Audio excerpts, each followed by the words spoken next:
Opportunity beckons. Who among you is bold enough to heed her call?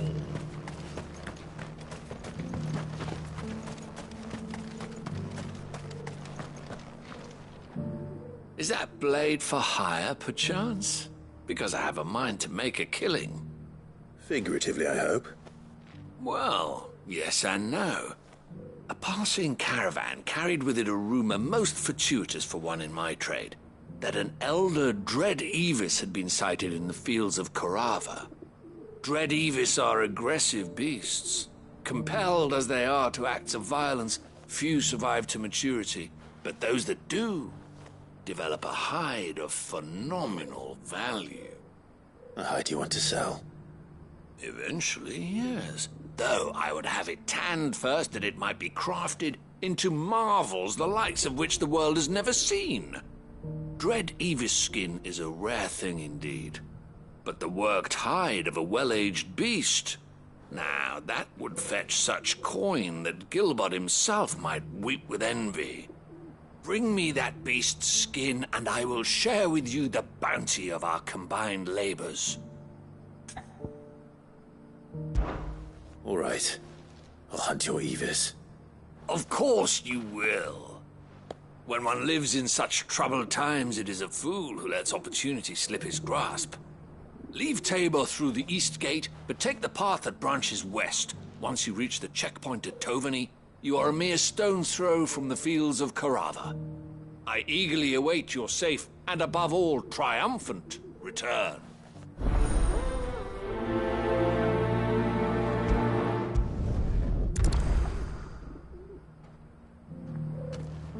A fortune in skin and scale awaits any man with the will to claim it for his own. Leave Tabor by that path and venture west. The ancient beast roams the fields of Korava, not far from the Tovany Gate.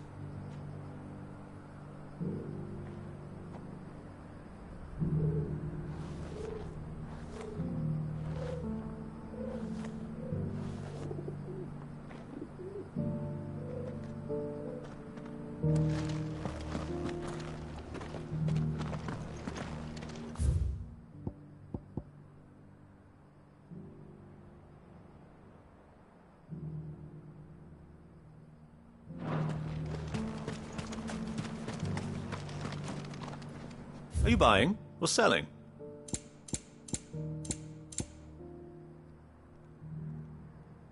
A fine choice. Anything else?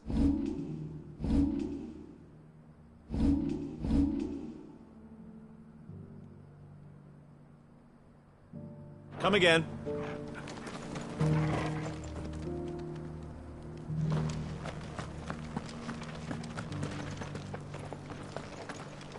Careful how you pack that leather. Any creases or scratches will bring down the price.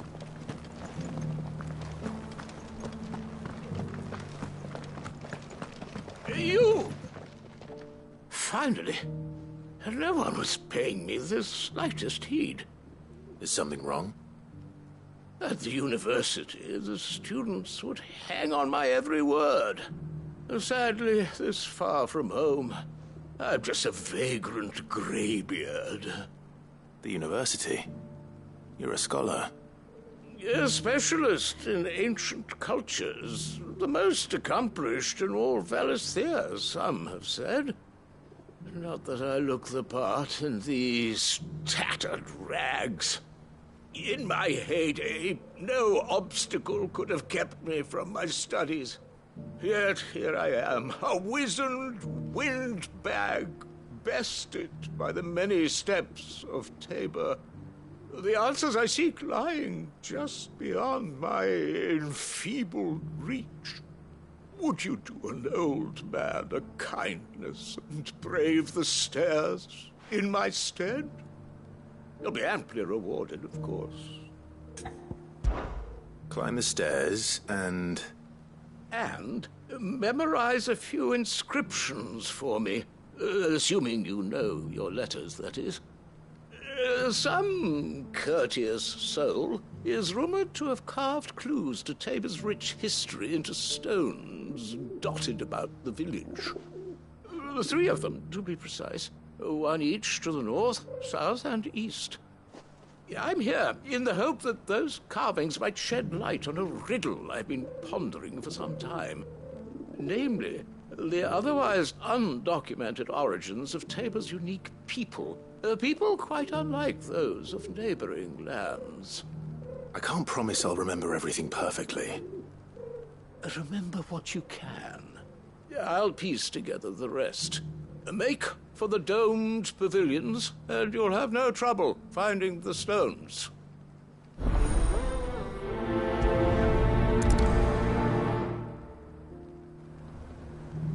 If it wasn't for those domed roofs protecting the stones from the elements, the truth of Tabor's history would have been lost centuries ago.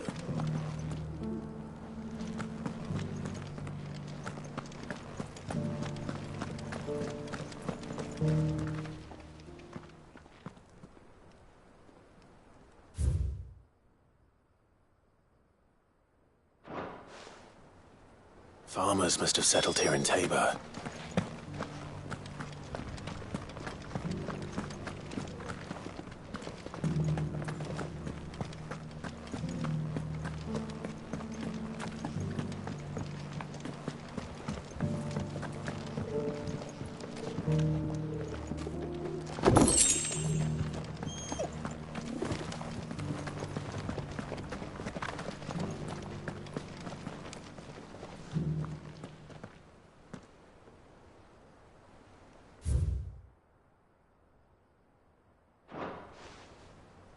What golden plains might the wanderers have called home, I wonder?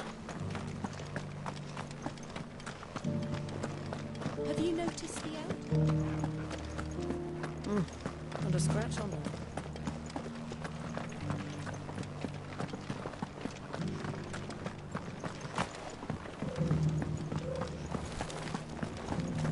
Why won't the sky go back to how it was? I don't like it.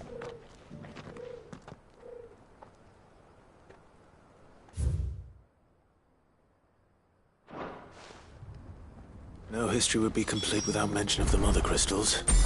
I should speak to the old scholar before I forget everything I've read. Cyril fella's an odd fish, don't you think? Well, How are those new boots treating you? They're fantastic. The engravings were in good repair considering their age. Oh, would that I could have seen them for myself. Come, don't tease me now. What did you learn of this place and its people? Let's start with the engraving to the south, shall we? What did it say?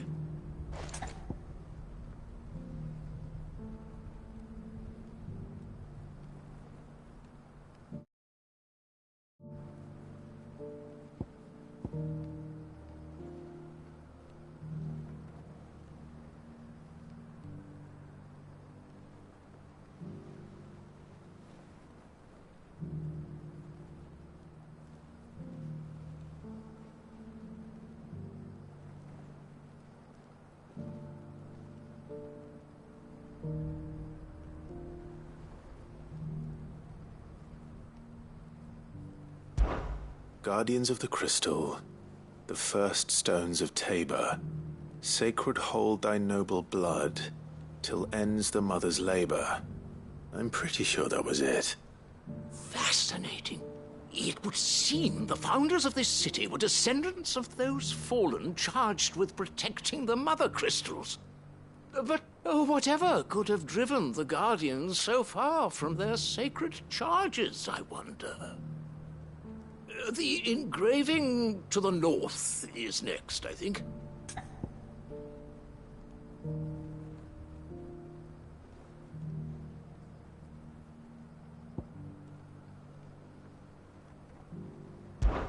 Wanderers of the Golden Plains, lay your roots in stone. With pride recall thy noble past, and make these rocks a home. Or, I think that was it, at least. No doubt you're right. There are vestiges of nomadic customs in Tabor its guardian roots could never account for. This is proving most enlightening. Now, for the final stone.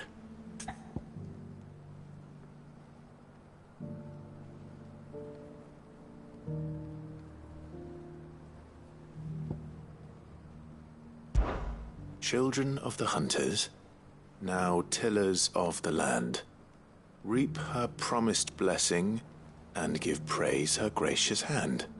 That's all three. And so, we add primitive farmers to Tabor's founding peoples, the final piece of the puzzle. 3 engravings, one for each of the 3 peoples to have settled Tabor in ancient times. Guardians of the Mother Crystal, wanderers from across the plains, and last but certainly not least, hunters turned farmers.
Little wonder it was so difficult to trace the roots of Tabor's culture. Those roots reached down through 3 distinct traditions. Nonetheless, one cannot help but wonder why this fact is not better known among scholars, given that the stones stand here for all to see. Too many stairs, perhaps. Ha! Too many by far. Here, and thank you.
How are those new boots treating you?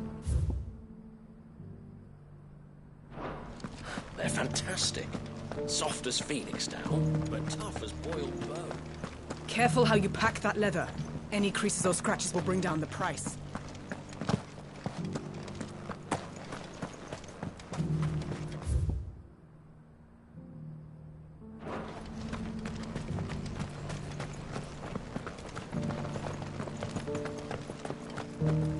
This is the required tree.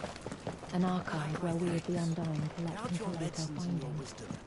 Fragments of Ultima's true nature surely lie buried within these pages. We have only to unearth them. Brutality, my lord.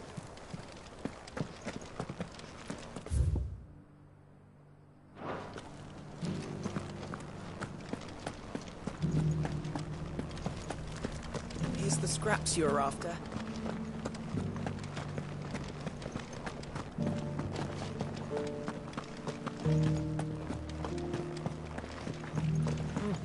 Not a scratch on them.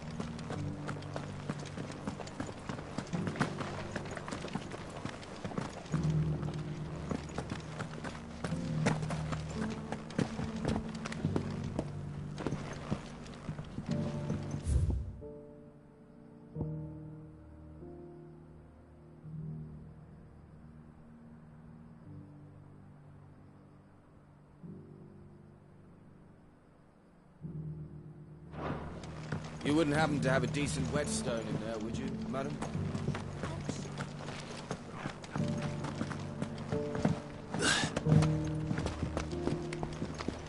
So it's these stones to Canva, and the rest of the boxes to Dalamo.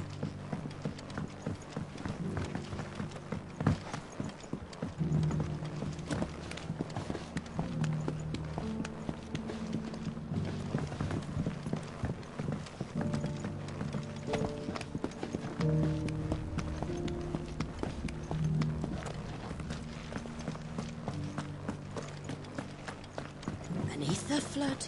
Yes.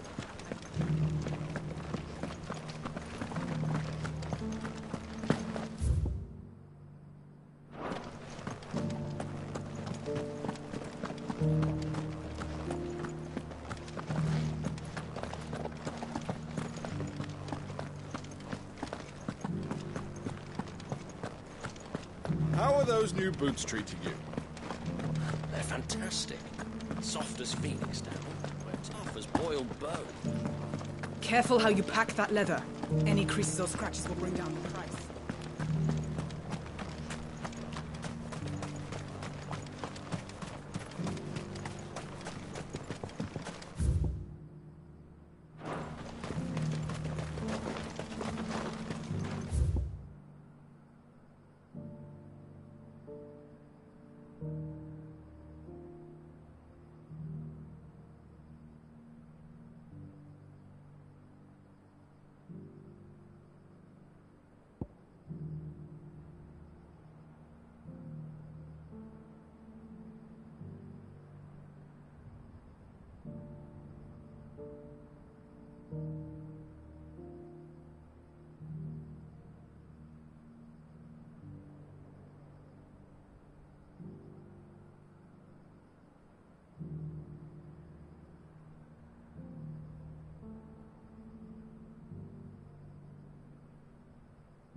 fortune in skin and scale awaits any man with the will to claim it for his own.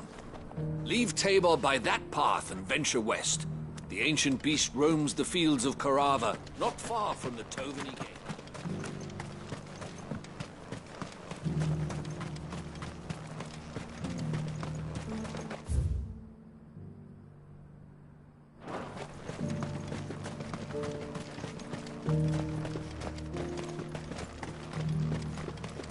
Ah, Lord Rossfield.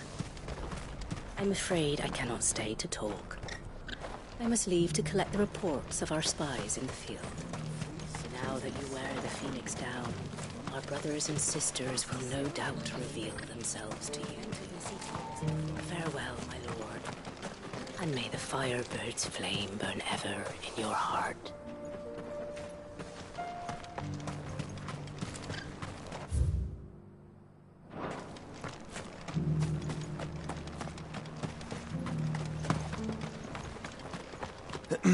Are you sure this is the right way, brother?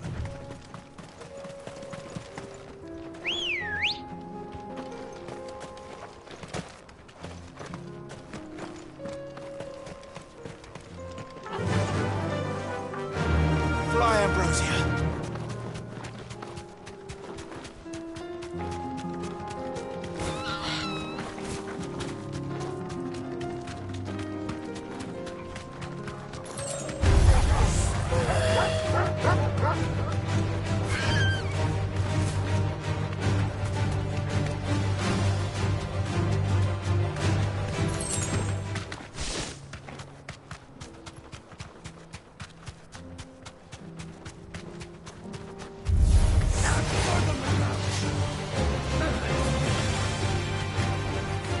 Thanks, girl.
You lost, stranger.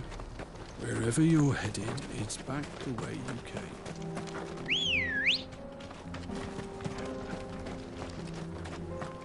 Good girl. Run like the wind.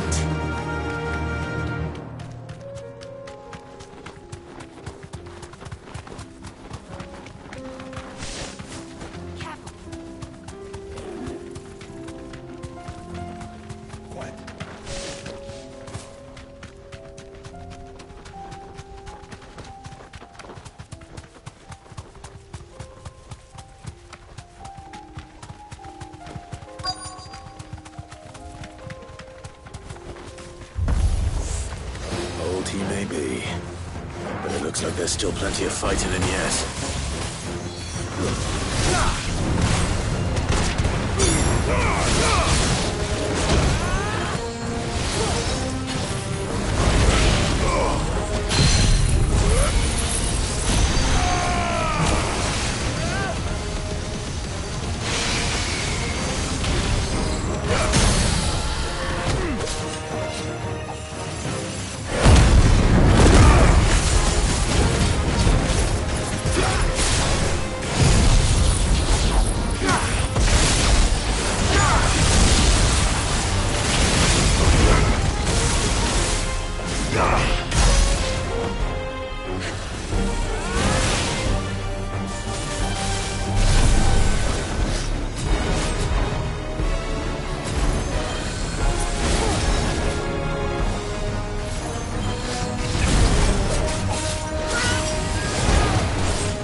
Sooner it's off my hands, the better.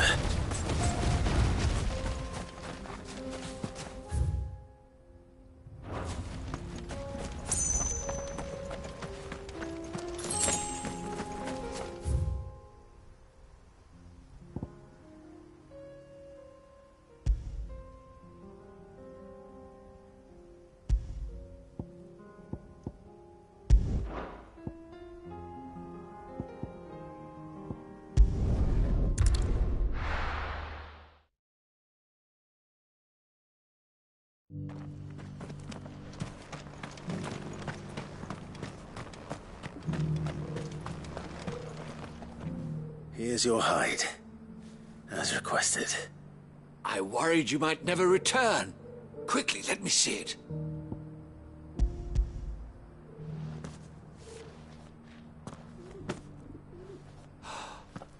Oh, as supple as a maiden's cheek, yet as adamant as her virtue.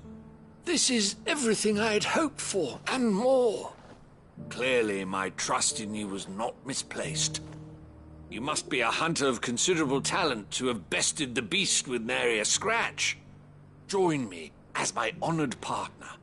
With my means and your might, we shall be as wealthy as the merchant kings of Zemeckis. I don't plan on making a habit of this. I'm busy enough as it is. Very well. Though I believe fate had a hand in our meeting, it would be unbecoming of me to beg. Do not allow me to keep you from being about your business. Here, for the hide.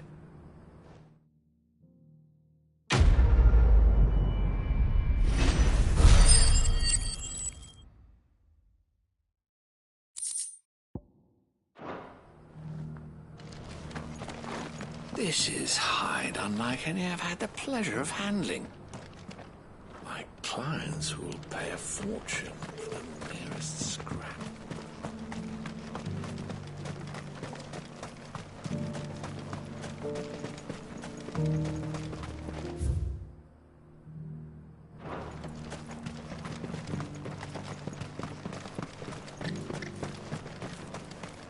The free city's under siege?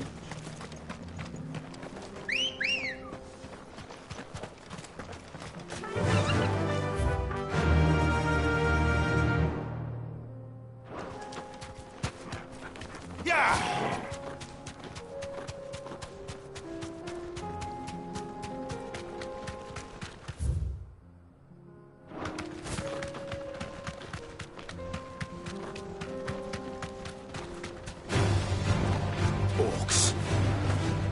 Then let us be rid of them.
The free men are still holding their own, then.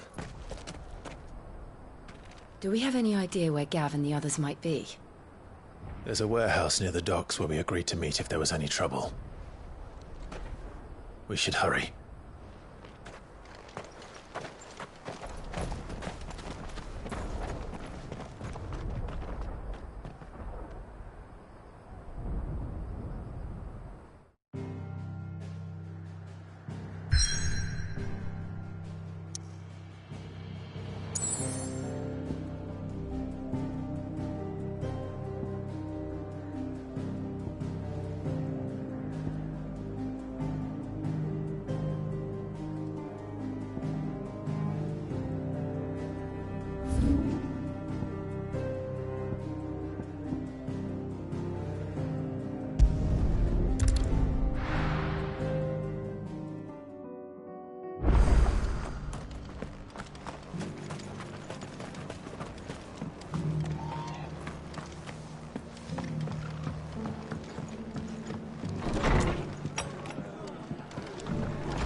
Clive, just the man I was hoping to see. Oh? And why is that? You remember how some of Sir Wade's guardians took up residence here after the Akashic attacked? Well, now the rest have come to join him. Seems their barracks in the Lazarus have been lost to an ether flood. Now, I don't mind having a few more brave boys around to keep them animals at bay. I ain't daft after all. But we ain't got nowhere for 'em to bed down. Poor buggers are having to make do with haylofts and chocobo pens. I'd build 'em a new barracks here if I could. But where would I put 'em? There just ain't enough room up here on the rock. Which leaves us in a bit of a pickle. The people we're counting on to keep us safe are living like beggars. I see. And it ain't just that lot. There's bears to think about too. There's been more and more of 'em turning up lately, coming from all over looking for safe haven. But there's only so many we can shelter with the room we've got. We can't keep cramming more and more people into less and less space. What we need is a new home for our new arrivals. And that's what I was hoping you might help me with. If it ain't too much of a burden, of course. It's no burden. Thank you, Clive. So, where were you thinking of making this new home? Well, I reckon we could do a lot worse than Eastpool. Eastpool. It's been a long time since I thought about that place. It was a tragedy, what happened. And if any of us could have done anything to stop it, we would have. But what's done is done. And those who lived there wouldn't have wanted the village they loved to be left in ruins. I suppose you're right. The blight might be pressing in, but I reckon it's got a good few years left in it yet. There's just one problem. A band of cutthroats have made it their den. And they don't seem like they'll be moving on in a hurry. Nasty bastards they are too. I've lost some good men to their raids. Would have sent someone to clear 'em out sooner, if my boys didn't already have their hands full fending off the Akashic. But now we've got a few more guardians of the flame to call on. I reckon it's time we made our move. What do you say? Fancy leading a raiding party? I do. Eastpool was once home to people I loved. I won't have bandits sully those memories. I'll gladly drive them out of there. And I know the men will gladly follow you. I've already shared a few thoughts with Sir Wade about how we might be able to win the place back. And I dare say he's got some ideas of his own too. Why don't you go and talk to him? Of course.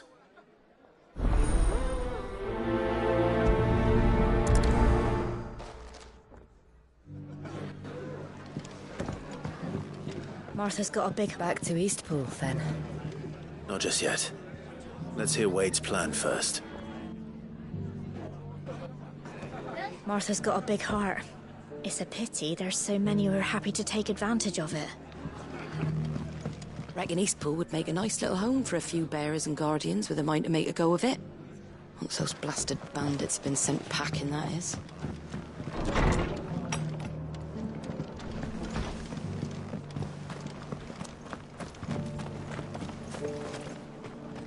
So, Wade, it's good to see you well. And you, Lord Rossfield. And you. I spoke with Martha. She tells me you have plans to free Eastpool. and make it your own. That's right, though it was mostly her idea. I rather fear my men have been treading on her toes somewhat since joining us, not to mention each other's. And then there are the bearers, men and women who found the courage to flee their masters and sought refuge here. We need somewhere to settle them, and I can think of worse places than Eastpool. As can I. Which is why I agreed to help you win it back. That's very kind of you. I'd be most grateful if you would. With you beside us, we shall soon send that rabble of rogues running for the hills. So, what can you tell me? That thankfully there aren't too many of them. Fewer than a dozen at our last count. And rather less, thankfully, the road that leads there will more than likely still be crawling with Akashic.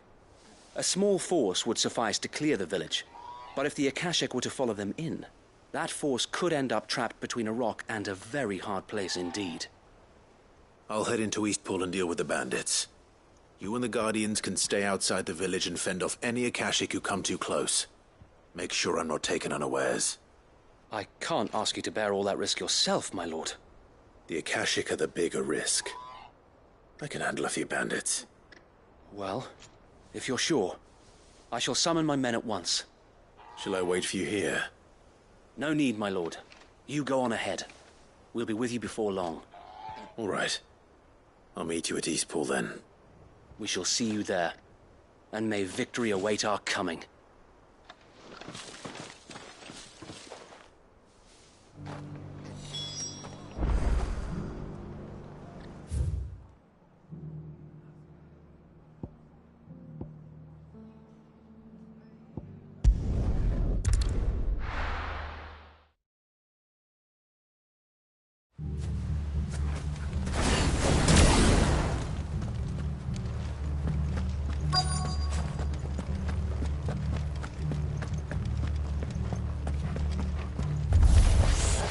Who the hell are you? Kill them! You will leave this place, or face the consequences.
That's the end of that, then. Or maybe not. What's that thing doing here? Doesn't matter. It goes too.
More surprises?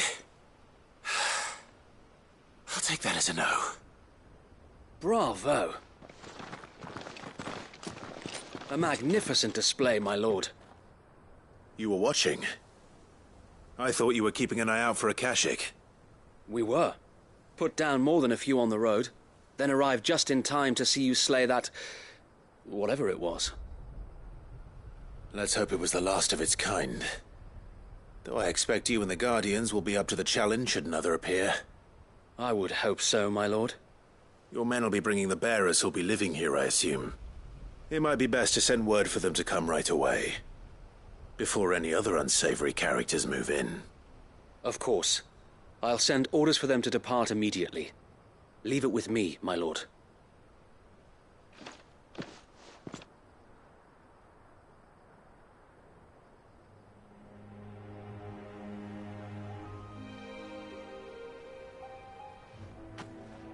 Home. Without masters. No. We're the masters now. Our lives are our own at last. That's all of them. And not a single Akashek in sight. Now to begin the important work of rebuilding the place. It won't be easy. Especially not after 5 years of beasts and blackguards having their wicked way with the place. The masonry might still be sturdy enough, but half the beams are rotted. Those that weren't lost in the fire or burned by the bandits, that is. It'll take a bit of elbow grease, but we'll see Eastpool rise again. Just you wait. So wait. Lady Hannah is buried here.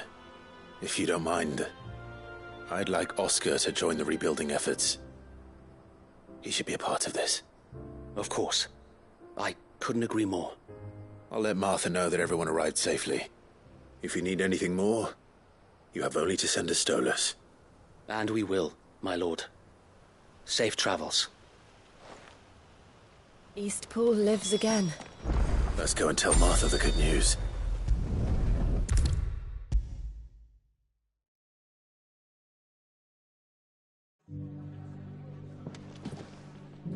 Ah, there you are. All went well then. Sir Wade told me you got rid of the bandits while his lot kept an eye out. Nicely done. And what's all this about some shape-shifting nightmare showing up? On second thoughts, don't tell me. It'll only give me nightmares of me own. What matters is you did it. And now we can build our new village. I suppose it will be. What will you call it? What else? Eastpool. Sir Wade said it best. There's plenty bad happened to that place, but that don't undo the good that happened there. No need to throw the baby out with the bathwater. Did Wade say that? Well, something along those lines. Anyway, the poor souls might have made it to Eastpool, but their work ain't done yet. So the way I see it, neither is mine. If it's food or lumber or strong backs they need, the rest is ready to provide it. Thank you, Martha. No, thank you. You didn't have to help us. I wanted to.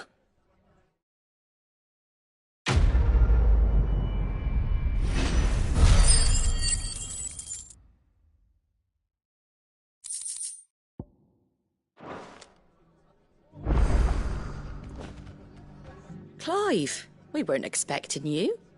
I wasn't expecting to be here, but it seems we still owe you a considerable amount of coin for your help with our rebuilding efforts. And though I doubt it's what you were expecting, we were hoping you'd take this as payment.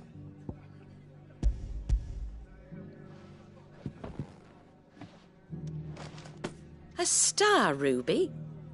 I can't accept this. It's worth at least twice what you owe me. More if you can find yourself the right buyer.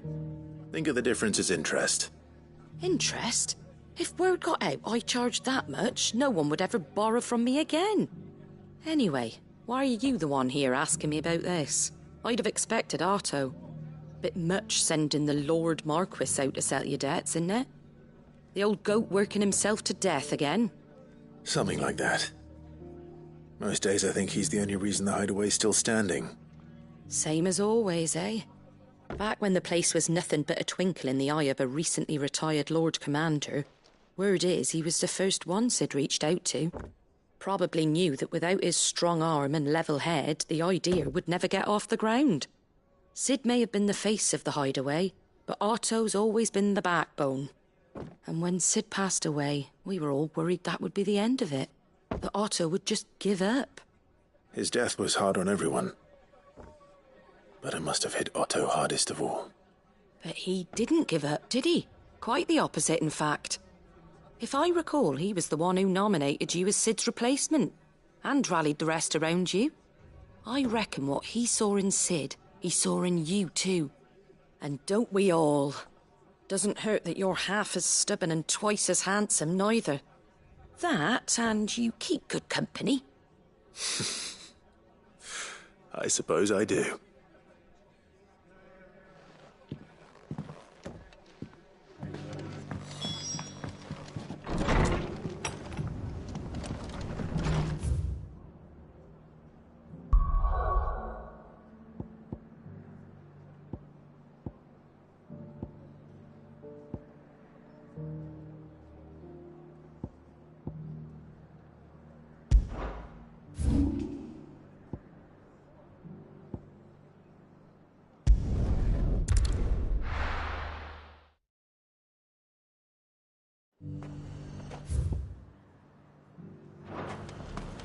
Nothing like a little unrest.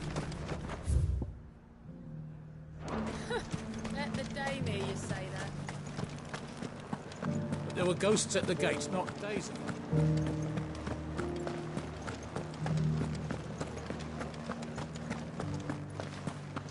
Those things I said before about not being able to fight. Milady, I come bearing gifts. Gifts? Whatever is the occasion.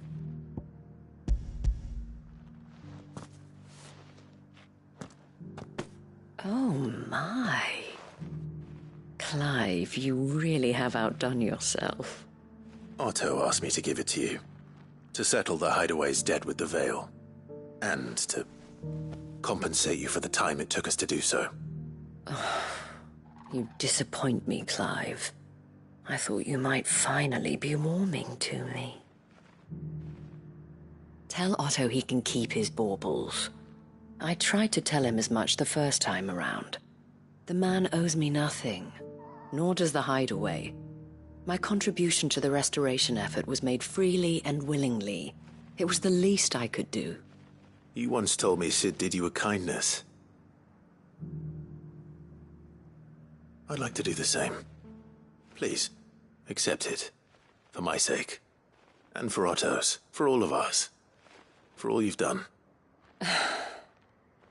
It is rather fetching, isn't it? Very well. Otto is lucky to have you, Clive. I doubt anything could ever replace his son. But you and the others at the Hideaway are the closest thing he has to family. Otto had a son. Long ago, yes. Sid told me Otto lost him when he was just a boy, and blamed himself for not being able to stop it. I don't know how it happened, whether there was anything he could have done, but it was clear that it weighed heavily on him. I didn't know. How could you have? I doubt anyone did.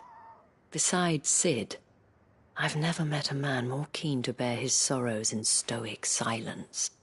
An ill habit, given that both have always been surrounded by friends desperate to help them. I'm beginning to see that.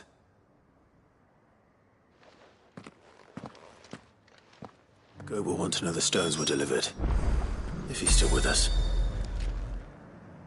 Give my regards to Otto, and tell him I do so miss his visits.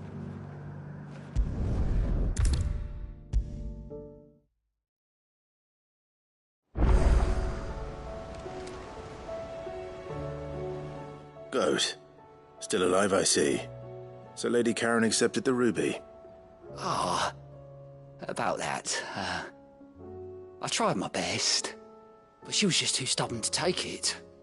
She threw it right back in my face, in fact, and told me I could stick my stupid stone where the sun don't shine. Karen refused payment. I hope it wasn't something I said. I'm sure you were as tactful as ever. Let me see what I can do. Oh, wonderful. I hope you have better luck than I did.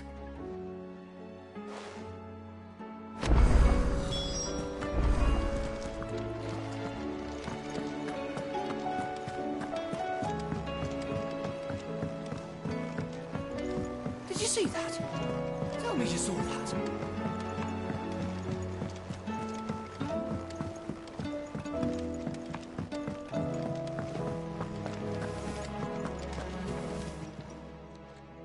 Lady Karen, Goad tells me you weren't happy with our offer.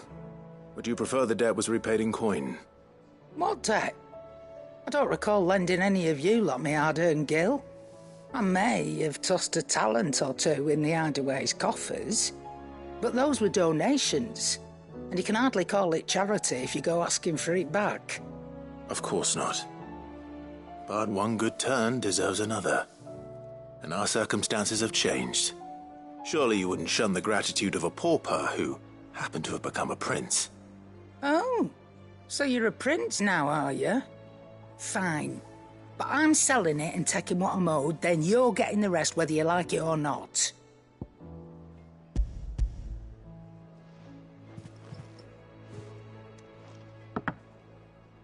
Where'd you even get this? A decent trader might nab 1,000 talents for a star ruby. A canny one, meanwhile, might claim it were nicked from the belt of Sid the Outlaw himself and ask twice as much. Might be I already have a buyer in mind. Might be you even know her. A fine continental maid whose beauty's only eclipsed by a guile in commerce. You wouldn't mind, would you? Not at all. Just be sure to tell her that it's always a pleasure doing business.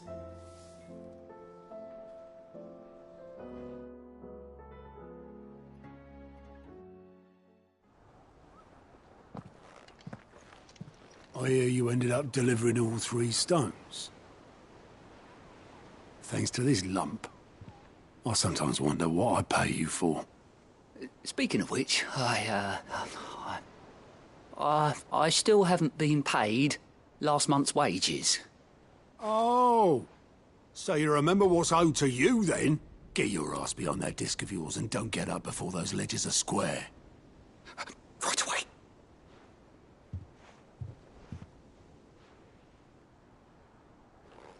I've seen that before. You have, yeah. Plenty of times. It was the only goblet Sid ever used, either out of habit, or because the filthy sod couldn't be bothered to find a clean one. I knew so little about him. Like most people. Martha and the Dame both seem to have fond memories of him. I bet they do. How long did you know Sid before he... Before he died. 20 summers, give or take. Back in the day, I was a purser on a trade ship, which is where I met him. He bought passage to... I forget where. But having nothing better to do on the long nights, we set up drinking island rum till the morning bell dragged me back to my duties. Quit my post not long after that, on account of making a fine maiden's belly fat. But me and Sid stayed close, promising we'd one day sail the seas again. That was before fate stepped in and said she was having none of it. The magic woke inside my son soon after his first name day, and there was no hiding his knack. Couldn't you and your family have... My family were the ones who summoned the constable, wanted the monster taken away. I couldn't turn my back on him, forget what I felt, and I couldn't for the life of me understand how they could. Luckily, Sid was of the same mind as me. It was him who stood beside me when all I wanted was to tear the whole world down. Him who cried for me when I had no tears left of my own. Him who swore he'd do everything he could to stop it from happening again. And he was true to his word, too. Left the Royal Army once and for all.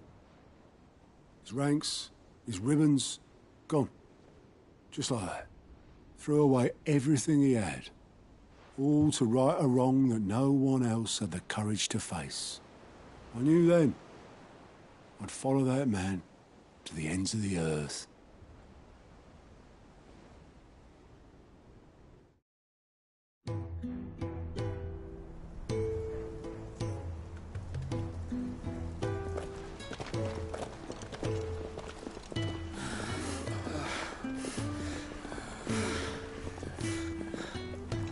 He was always too clever for his own good, was Sid. Saw the world for what it really was, while the rest of us were content to go along with the lie we were shown.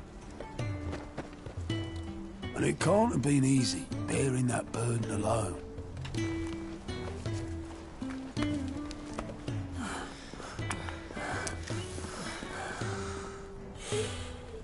But he didn't let it stop him. He never lost faith in what he believed was right. And that gave us faith in him. Faith he'd steer us true.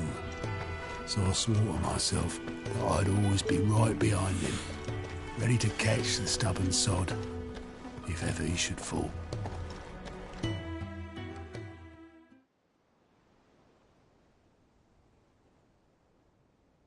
But I couldn't even do that.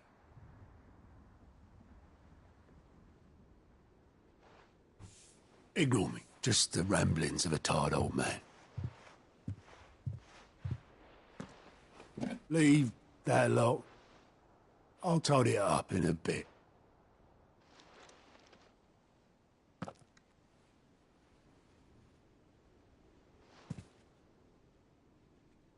This is Sid's handwriting.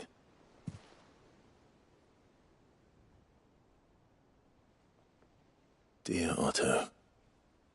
I may be drunk, but I wanted you to know this place would be fucked without you.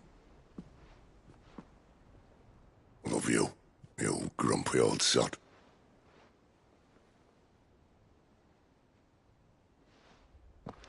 This note. Hmm? What about it? Sid was right. Without you, we'd all be lost.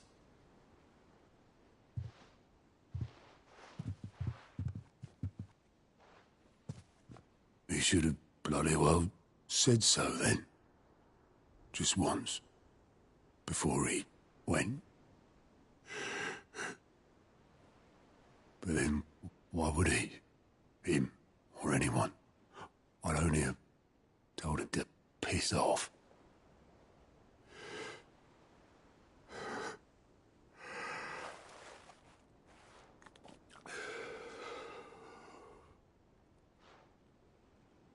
You're wrong, though. Both of you. It was never just me keeping the hideaway afloat. It was all of us. I just shoved people in the right direction. I barely seem to be able to do that anymore.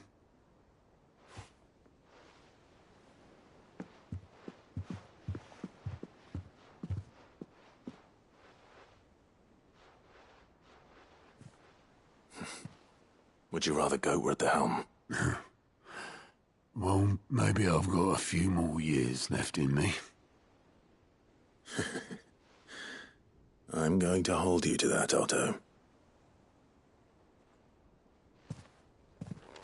Before you go,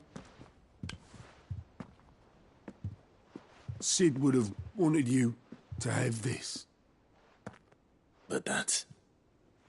This'll do me just fine.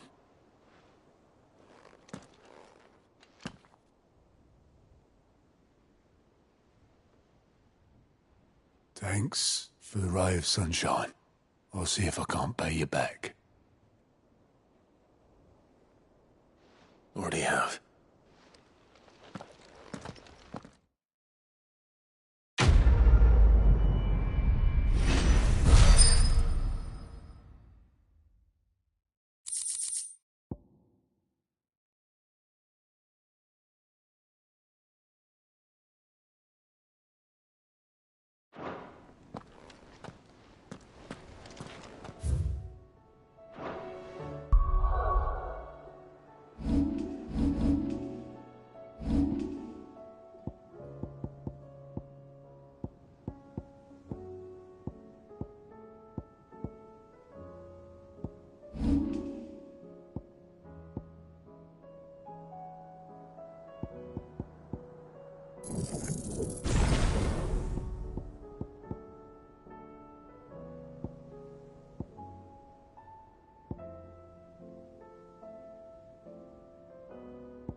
see that?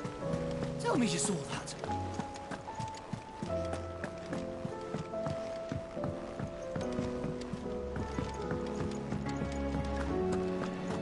Seems the hideaway's lost its blasted book. appetite. Can you blame them? With the skies as they are? Here, you put me in this situation, Clive. You can bloody well get me out of it. I need a hand with a recipe. Are you sure it's me you're looking for? I'm not much of a cook. I'm all the cook will be needing, thank you very much. What I want from you is a little of your time, right? Oh, and perhaps your sword. You remember Ivan's stew, right? Well, despite the look of the thing, and that awful stench, people wolf it down. So I thought I'd try making one of these supposed masterpieces myself. Had a peek at the book and gave it a go, but, well... It wasn't as straightforward as you'd hoped. Ivan had the same problem. Yeah, but this is my blimmin' kitchen, and I will not be outdone. So if you don't want to be seen as playing favourites, I suggest you lend me a hand. I've never been one to play favourites, Molly. And I would be only too happy to lend you a hand. So, what's on the menu this time? A fried mortress of skyworm. That's one heck of a name, innit? Recipe seemed easy enough to an old hand like myself. Thought I'd followed it to a T.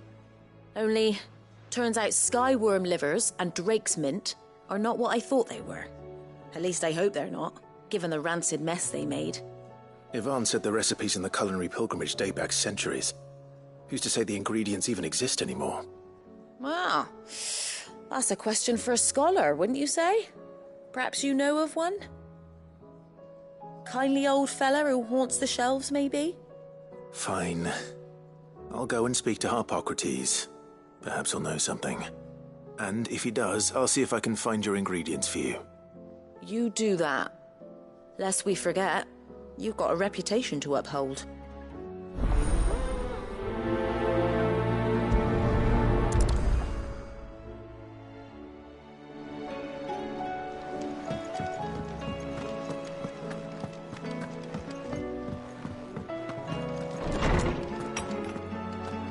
Is a storm coming, Sid? Will there be... Sid, perhaps you can help me solve a mystery. I can certainly try. Who's gone missing this time? It's not who, but what. Mid's scales, the ones she made for her workshop. I borrowed them to teach the little ones about weight, and shortly after the lesson, well, they vanished. My first thought was that they'd taken them off somewhere to play, but when I asked, they swore they had nothing to do with their having disappeared. Which almost certainly means they had everything to do with it.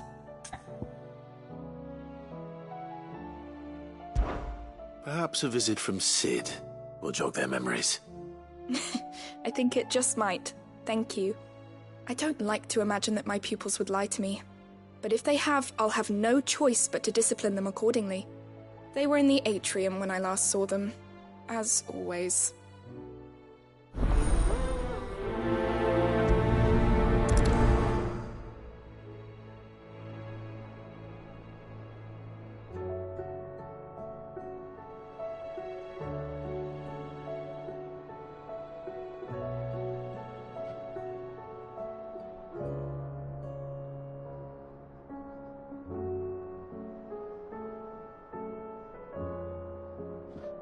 My biggest worry is that the children have somehow damaged the scales, but are wary of asking for help because they think they'll be punished. And if I find out that's the case, I swear I'll take the switch to every last one of them.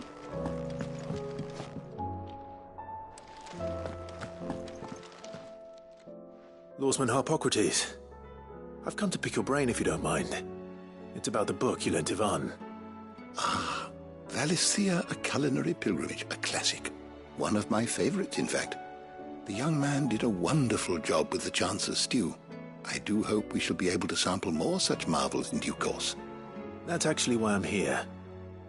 I don't suppose you know where I might find skyworm livers and drake's mint. Ah, so the fabled Sandbricois delicacy is next on the menu. Delightful. The descriptions of fried mortress never fail to make my mouth water.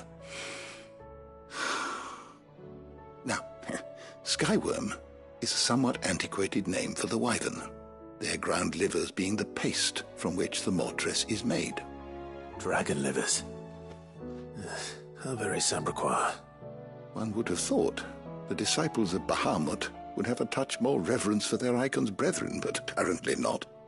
I believe the specific dragon the recipe demands is the blueback wyvern, said to be the very colour of the sea beside which it resides. So we know where to look for our liver. But what about the drake's mint? Saint's bonnet in contemporary parlance, a herb which grows along the North Reach coast. I gather that one can locate the cheerful yellow flowers by their heady scent alone, so I'm sure you'll have no trouble finding them. I may add that people once believed game was best served with the flora that sustained it in life, in which regard fried mortress of skyworm is undoubtedly a typical dish of the time. Meaning that if I find one, I find the other. To Northreach, then. Best of luck, Clive. And do save me a bite once the dish is complete. I was wondering when next you'd visit. One can only speculate as to why fried mortress of skyworm might have fallen out of favour. Perhaps the rampant popularity of the dish led to a decline in the blueback wyvern population. Or perhaps fashion is to blame. A sprig of cheerful yellow drake's mint pinned to the lapel was once quite the statement among Sanbreque's fashion-conscious nobility.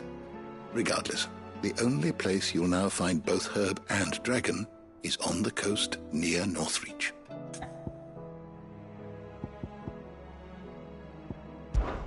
With the darkening skies,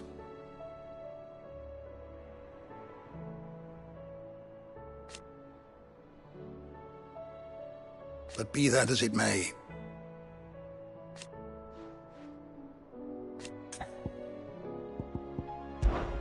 go safely.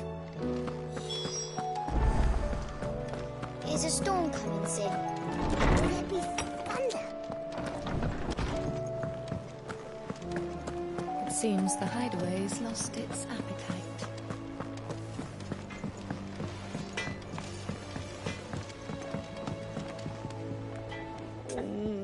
What am I gonna do? Is everything all right, Goots? You seem more discomposed than usual. Oh, I don't know what that means, but I'm in a bit of a muddle. Oh, I think Nan might be in trouble, and she's... It's all right. You can tell me.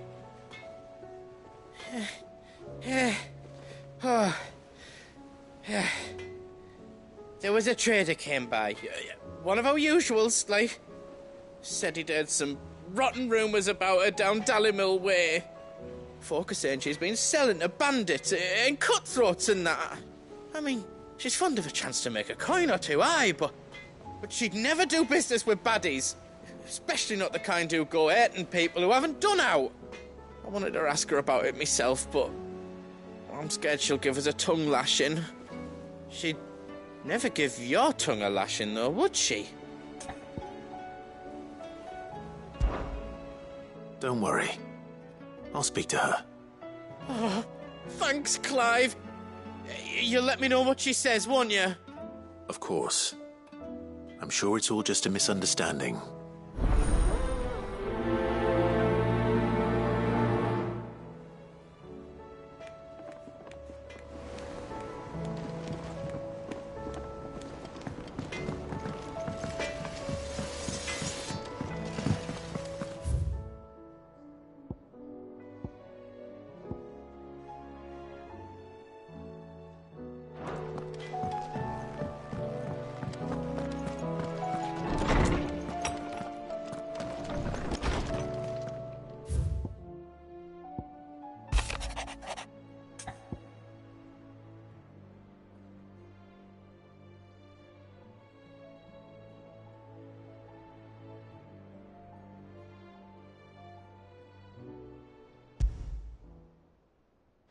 Rutherford.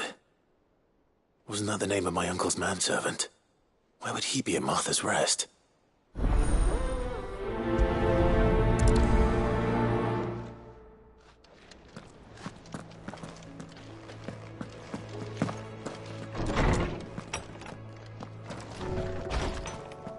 My Lord Marquis, I heard about Eastpool. that some of my fellow Guardians are to build a new home there, both for themselves and for Madame Martha's bearers. Is it true? It's true. The village is to be rebuilt. I have many fond memories of Eastpool. When I was a child, we would visit my aunt and uncle often. They would lavish attention upon me as if I were the son they never had. I went to see Aunt Hannah after my uncle passed away, but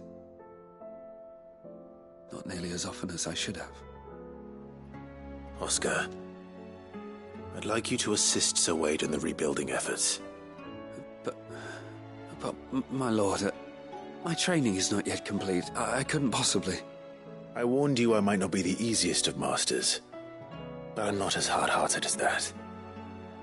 Go. Be with your aunt. Rebuild her home. Is what she would have wanted. Yes, my lord. Thank you, my lord.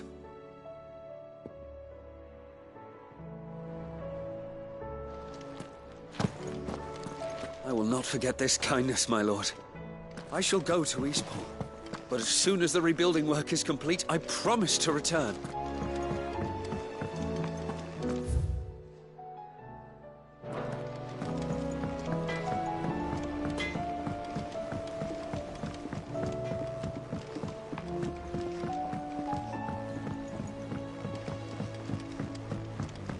I heard the Emperor was impaled on his own son's spear.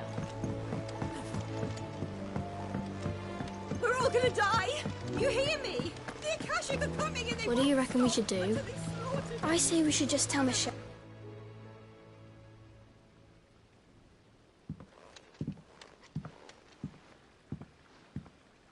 Sid! Hard at your studies, I see. And what is that? It's not a set of scales, is it? No. Of course it isn't. Well, not anymore, it's not. Oh! And just how long hasn't it been one? We're sorry. But we didn't break them. We dismembered them. Just like Miss Mididol showed us. Miss Mididol?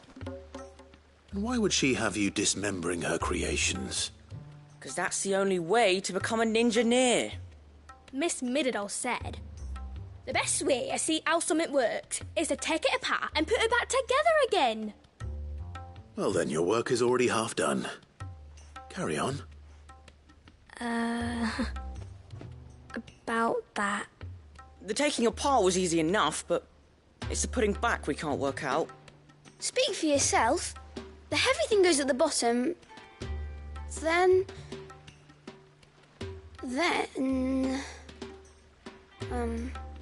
You three need to learn to take responsibility for your actions. So let's have a look at these parts with fresh eyes, shall we?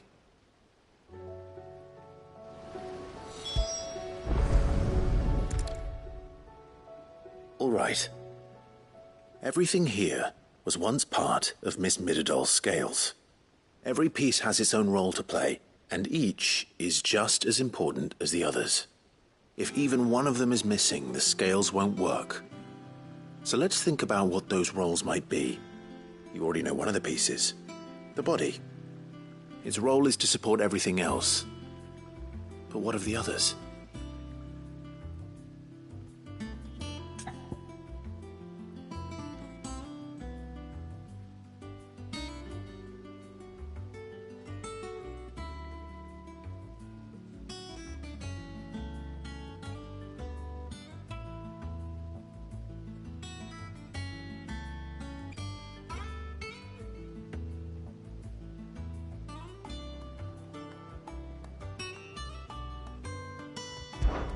This is called the arm.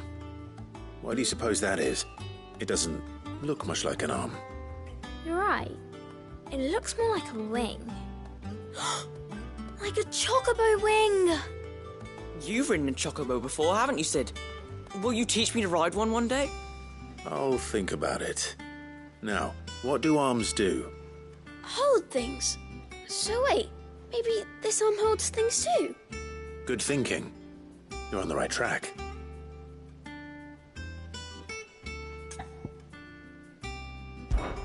These round parts are called the pans. You all know what a pan is, don't you? I do. Molly uses them in the kitchens to fry bangers. But these aren't for frying bangers, you idiot. They're for weighing stuff. But what if I wanted to weigh Goots? I don't think he'd fit on that little thing. Probably not.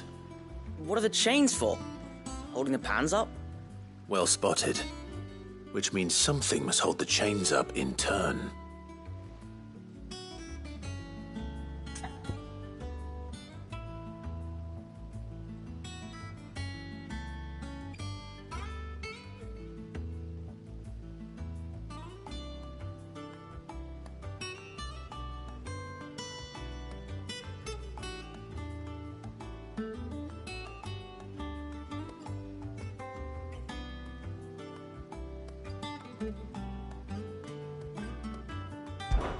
This tiny piece is what's called a cogwheel, or gear. Have you ever seen one before? I have. Miss Midadol's dungeon is full of them. Most are on the floor. She puts them in all her inventions. They spin round and round and round and round and... That's right. They're very useful when you want to make things move. Do you remember if there was anything on the scales that moved? I remember the arm moved when I tried weighing an apple. And then somebody ate it. Not my fault. You shouldn't have tried weighing it before lunch. We know what part's supposed to move and how it's supposed to move. So, let's put the pieces together first, see what doesn't move, and then stick the cogwheel to that. Not a bad idea. You see? It's not so difficult. So, now that we've taken stock of the parts and learned what they do, what do you think? I think we've got it. Then here's what we'll do. You tell me what goes where, and I'll put the scales together. Well, obviously you need to start with the body. All the other pieces fit onto it, don't they? And the arms go on the body, just like real arms. Or wings, if you're a chocobo. And then the arms hold the pans by the chains. Very good. Let's see if that works. There. All finished.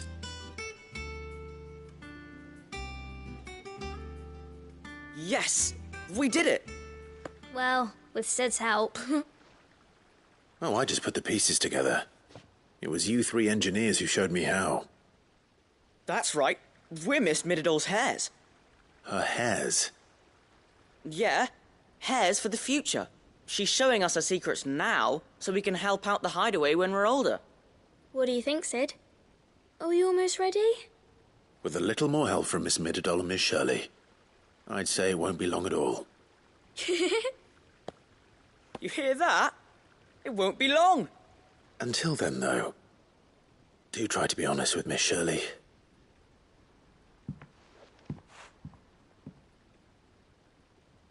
Hey, look! We never used the cogwheel. You don't think Sid forgot about it, do you?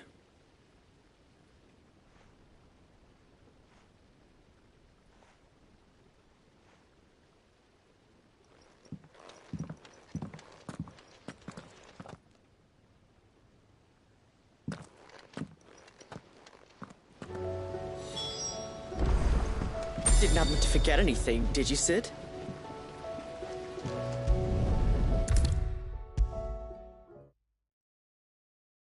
Is a storm coming, Sid? Would it? Well, did you solve the mystery? It was as you thought. The children had the scales, or the parts of them at least. They dismantled them to see how they worked. Oh, no, Mid will have my head. Thankfully she won't. This might even have been her idea. Although I was the one who ended up teaching the lesson. I'm so sorry, Sid. I know how busy you are. I shall see that the children are properly punished. Please, there's no need.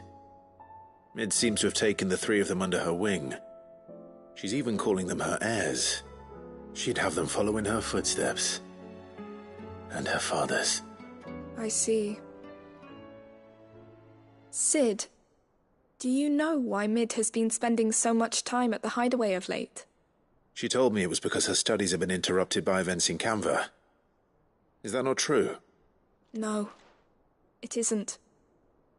The university offered her a commission. In exchange for full tuition, room and board, they asked her to oversee the design of several new war engines. To anyone else it would be an opportunity, but to Mid, who lost both her parents to war, it was a bitter pill. One she was none too keen to swallow. But that should come as no surprise. She's only ever cared about bringing people hope. The very last thing war can be said to do. Which explains her heirs. She's working to give them a better life. And so should I. What's the odd engineering lesson? Oh, you've given them far more than that. And I'm sure they're very grateful.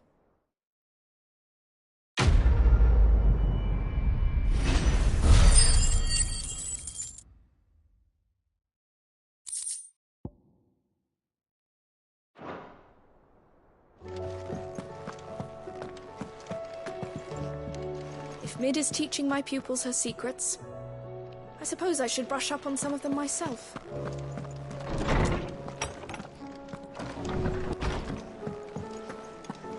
It seems the hideaway's lost its appetite.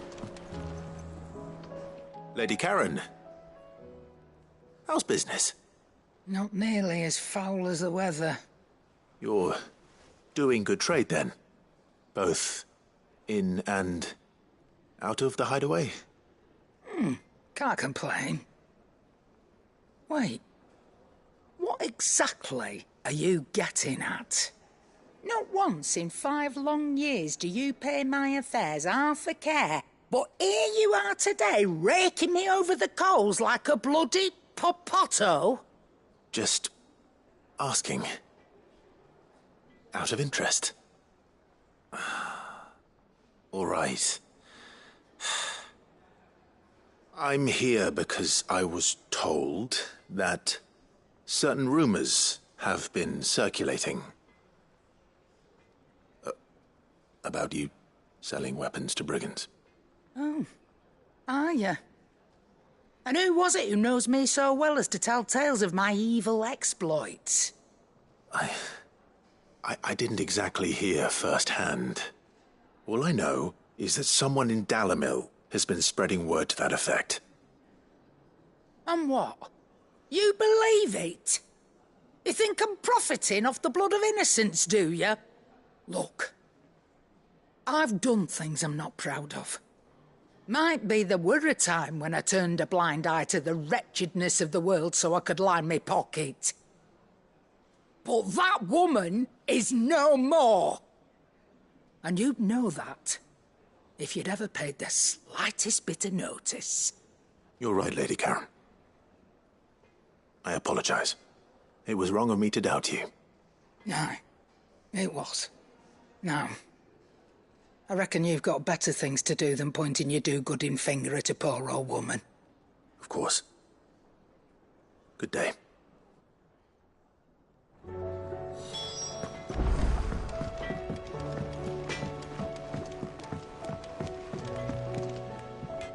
I spoke with Lady Karen. What did she say? That the rumors were unfounded, and that I was a fool for thinking they might hold any truth, along with some other things that made her feelings clear.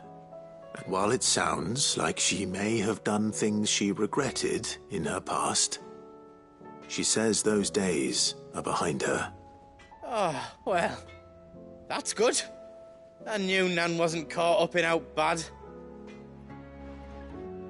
But why would people say she was? What did she ever do to them? It's not right. No, it's not. But people do things for all sorts of reasons. Perhaps we'll never know. Well, I'm going to find out. That trader, he said they were all talking about her in Dalimil. So that's where I'm going. I'll find someone who'll tell me, you'll see. Are you sure that's wise? Whoever's spreading these rumors means Karen ill. Oh, right. But that's why you'll be coming with me, isn't it, Clive? I suppose it is. I'll find out who's been making up lies about poor Nan, and when I do, I don't know what I'll do, but it won't be pretty.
The bandits may be no more, but look what they've left us with. A hard time, It shouldn't be too hard to find goods. Are the bad men going to come back? The gentlemen of the town guard are a strapping bunch.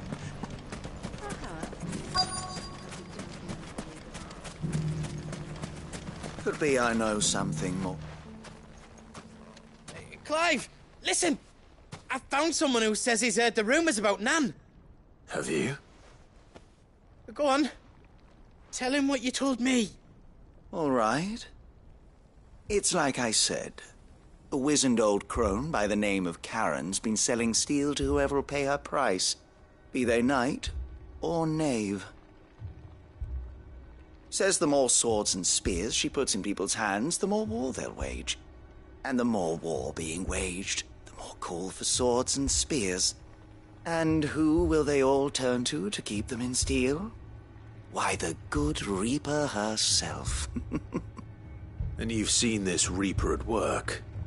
Aye, it just so happens I have. You'll find her right here plying her trade most days. Here in Dalimil? Where exactly? She has a stall here in the market, but if you're not the patient type, you can probably find her at her storehouse on the edge of town. But it'd be a bolder man than me that braved that particular nest of vipers. Feeling bold, traveler? I hope so, for your sake. Now, if that's all, I have places to be. Sorry to have kept you. You don't think Nan's the Reaper, do you? Not unless she's discovered the secret of how to be in two places at once. Eh? What do you mean? Lady Karen hasn't left the hideaway in weeks. So who has been running this stall he spoke of? Good question. I'll go and have a look. And I'll visit this storehouse on the edge of town. All right, but be careful, Clive. You too, Goots.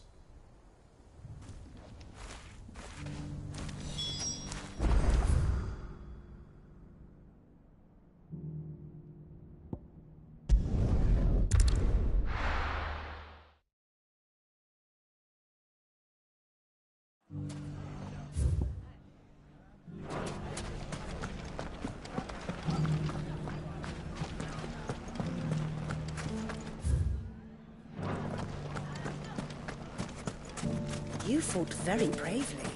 The safety of the town is in our hands.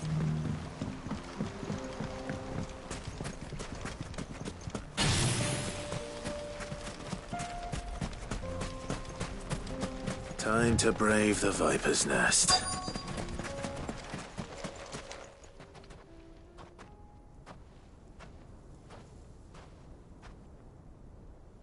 Just you, is it? Thought I might have laid it on a bit thick. It was a fairly unconvincing tale. So, what now? That's up to you. Die a slow death, or a quick one? Boys, he's all yours. But that sword is mine.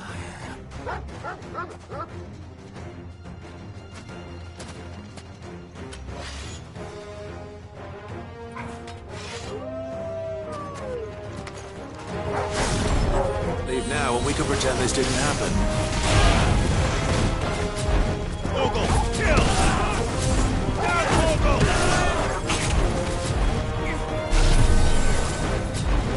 Ogle, kill!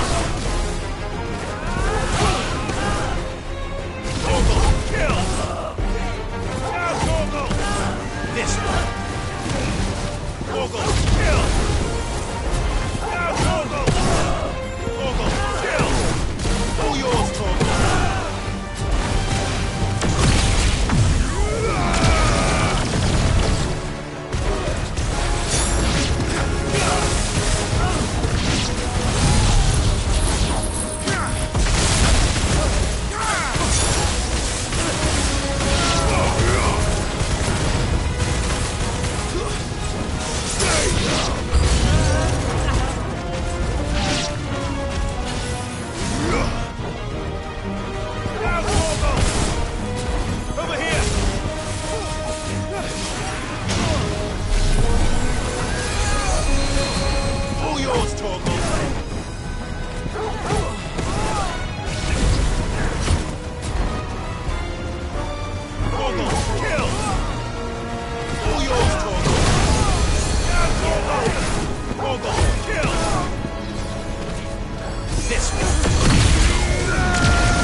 Oh, you've done it now.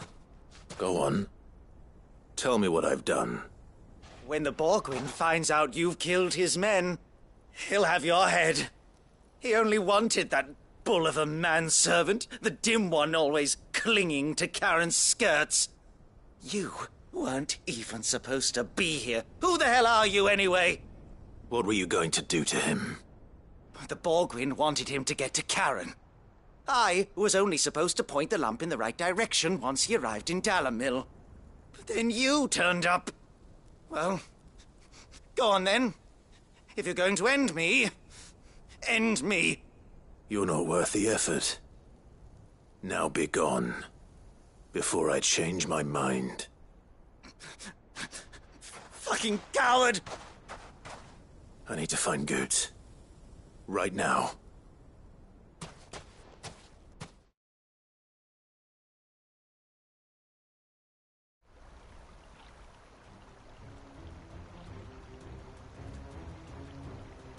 Get your filthy paws off me, you naughty-pated lout! Stop calling me names! And stop spreading them horrible lies about Nan! Well, that will be easy enough. For they are not lies. Every last word is true. And she must pay for her crimes in blood. Blood? Goose, are you all right? He's gonna kill Nan! He said she had to pay in blood! After what she did, it is only right. She ruined my life and the lives of countless others.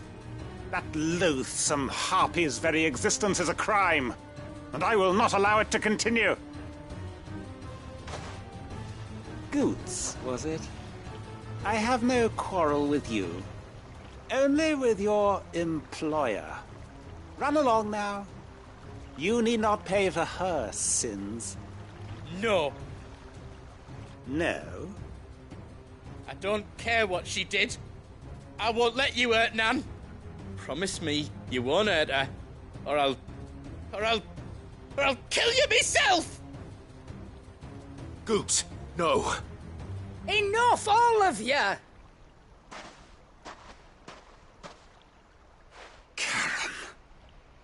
But how did you? You're a sight less clever than you think you are, the pair of you. Did you think I wouldn't notice the two of you slinking off together? Well, the whole thing got me thinking, who in Dalimil might bear me a grudge? And a certain snivelling shit I ran afoul of in my fairy years came to mind. Though it was just Bogan back then, wasn't it? I thought the years might have taught you some sense, but I see you're the same pants-pissing craven you've always been. What was it we called you? Wet legs? You bitch! Everything that happened, it was all your fault! And now you'll finally pay for what you did to me!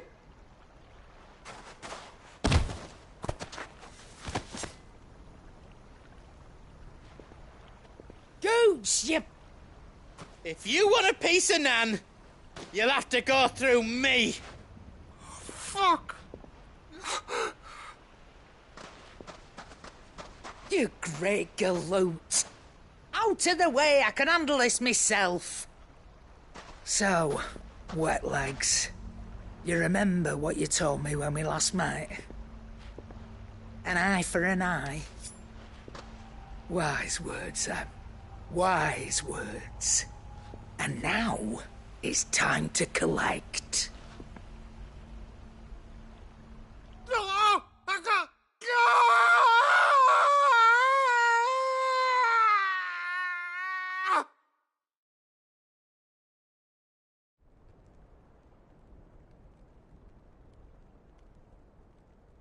Sorry to keep you waiting.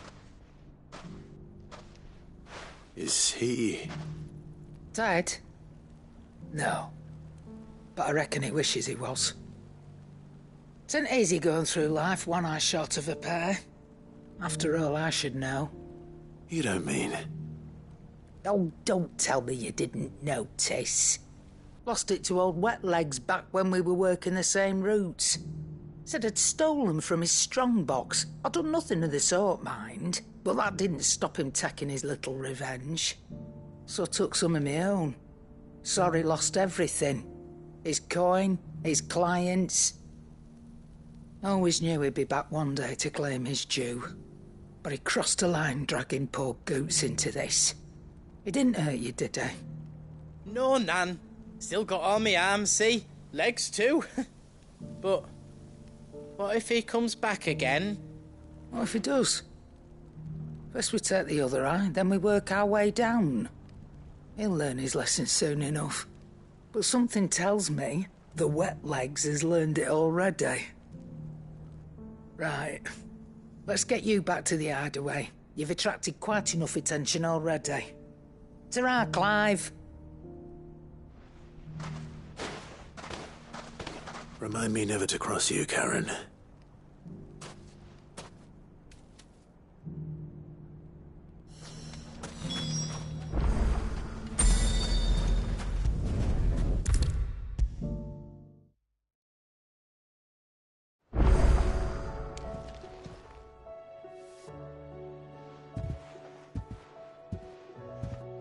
Nothing like a dish of cold vengeance to foul the gut.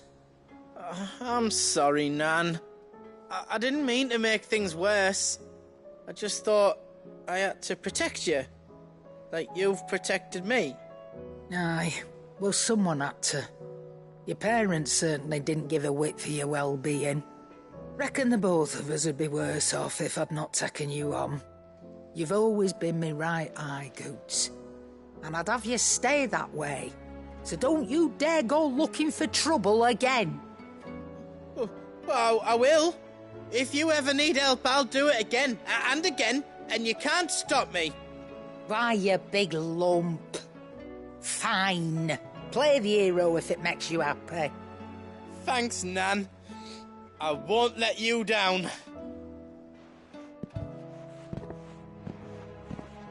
There's nothing he wouldn't do for you. That's as maybe. But if he's ever to make his own way in life, he'll need to start looking out for himself as well. Till then, he'll need people to watch his back, just like you did in Dalimil. Don't think I didn't appreciate that. Of course. His family. Stop it.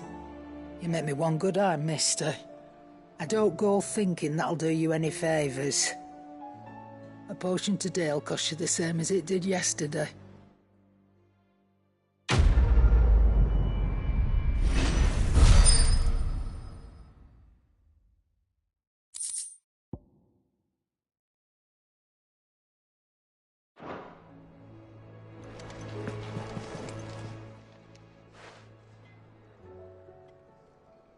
Let me tell you a story, Clive. All right. Them rumours wet legs were spreading. Might be they weren't just tales plucked out of thin air. You see, there were a time when I weren't too particular about who I sold steel to, so long as they paid me the right price. Some women lust after blood, others after flesh, but me, I were always one for gold. And to satisfy that lust, I sold to opposing armies, stabbed my every client in the back, made myself the most hated woman in the twins. But then one day I met a man who made me a different kind of offer.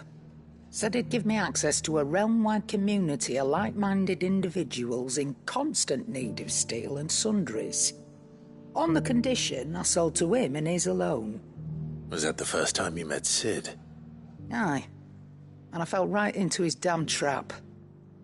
He was true to his word, so I ended up being true to mine. And I soon started making the best profits I've seen since taking up the trade. And all without aiding or abetting any outlaws. Except Sid himself, that is. Told me about his plan to topple the mother crystals, you know. Said that with them gone, the realm would want for all manner of things. An opportunity for the likes of me to mint Gil. Why, I reckon an enterprising individual could find himself the richest dam in the twins. And that's when he had me. I emptied my stores that day and moved into the hideaway proper. And the rest, as they say, is ancient bloody history. A dozen years on, and I'm still not the richest dam. Not for lack of trying, mind. But I can say that I have never been happier. You've all shown me there are some things more precious than Gil. That there are. So don't you go messing it all up, or you'll have me to answer to.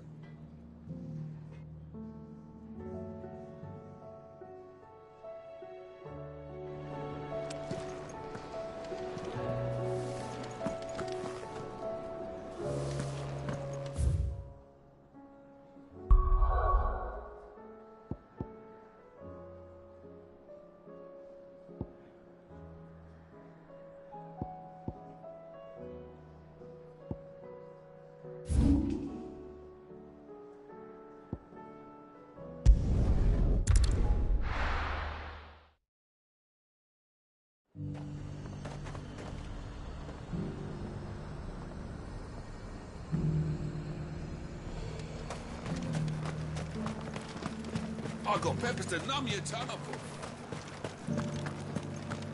There were ghosts at the gates, not days. You needn't fret. The creatures...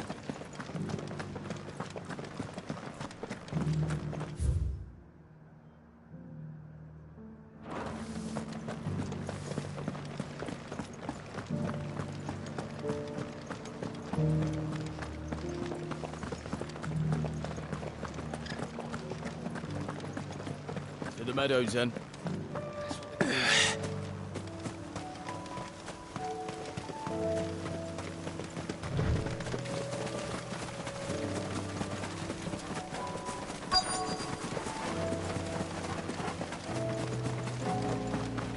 Socrates said I should be able to find what I'm looking for somewhere nearby. Bright blue dragons and bright yellow flowers. Should be easy enough to spot. This must be our wyvern. All right, let's get this over with.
That's the wyvern's liver.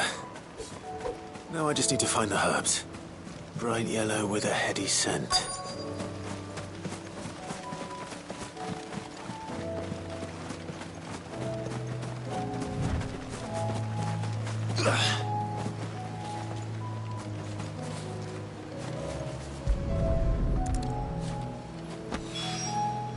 I think that's everything Molly needs to resurrect her recipe. Better head back.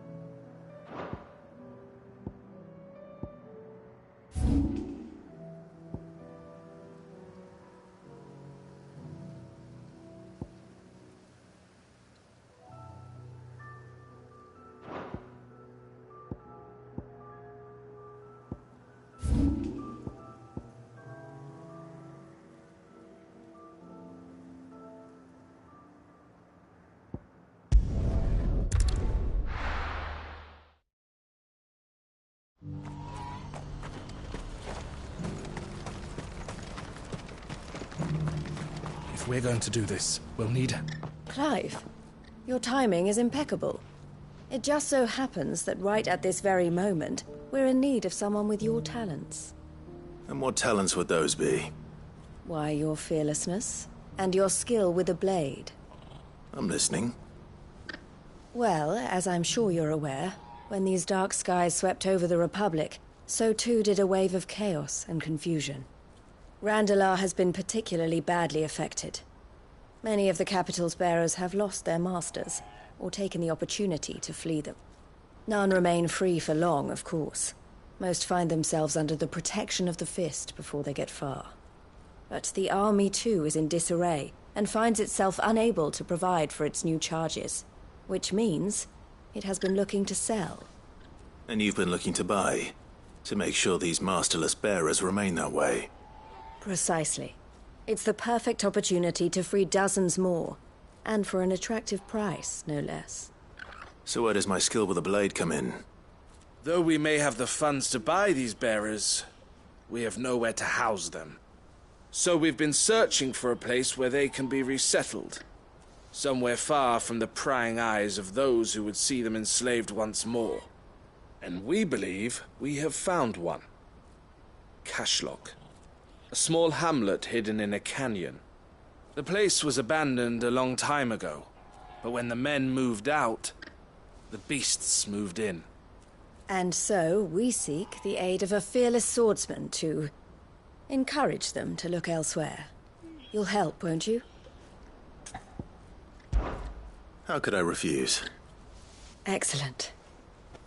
Theo, if you wouldn't mind making arrangements for the transportation of our guests, as we discussed. Of course. Leave everything with me. Sounds like you'll have your work cut out for you. I will. We have an entire village to stock and furnish. Residents and all. Even if I begin right now, I'll be working day and night. So I'd better get started. Try to clear the place out before the wagons roll in, won't you? I'll do my best. You will find a village in Chairdress Thread, past Lateney's Cleft. My man there will open the gate for you. All right. Wish me luck. I'm sure you won't need it.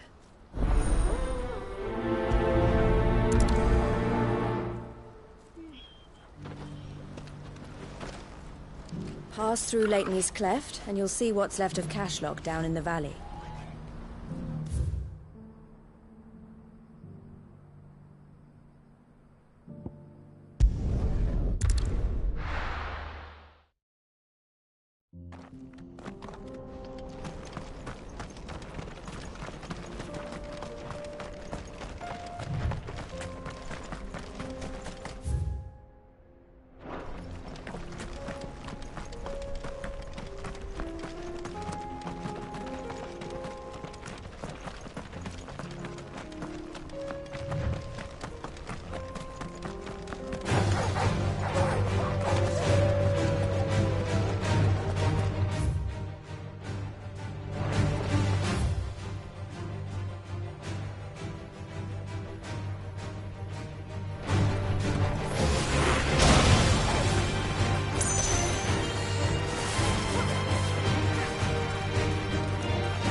You're a friend of the Crimson Caravans.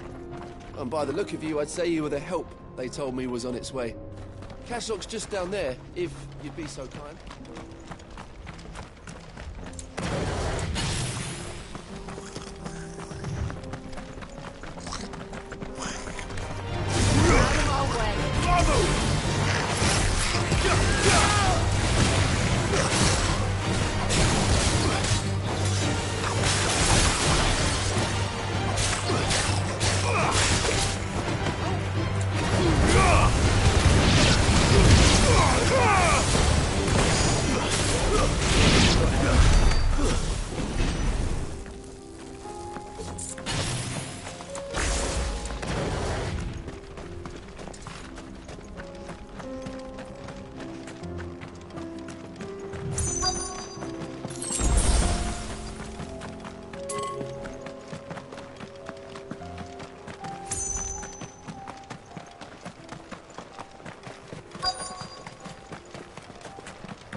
Must have been a nice place once. And it will be again.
that's the last of them. I think you're right.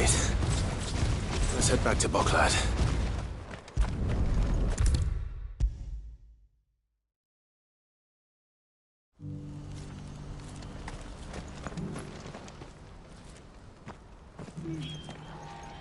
Is something the matter, Theodore? Quiet. Those are our terms. I trust that you will give them your full consideration. I shall. Thank you.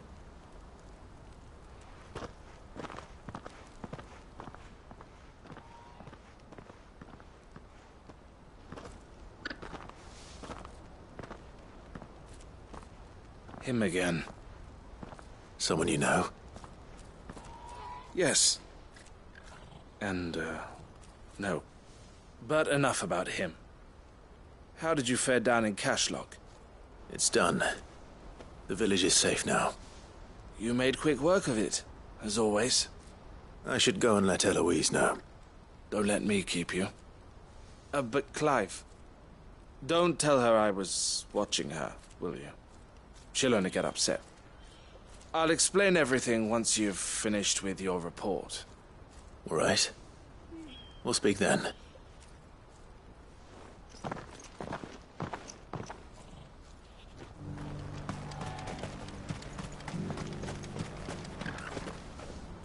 Eloise, I just got back from Cashlock. The village should be safe now. Thank you, Clive.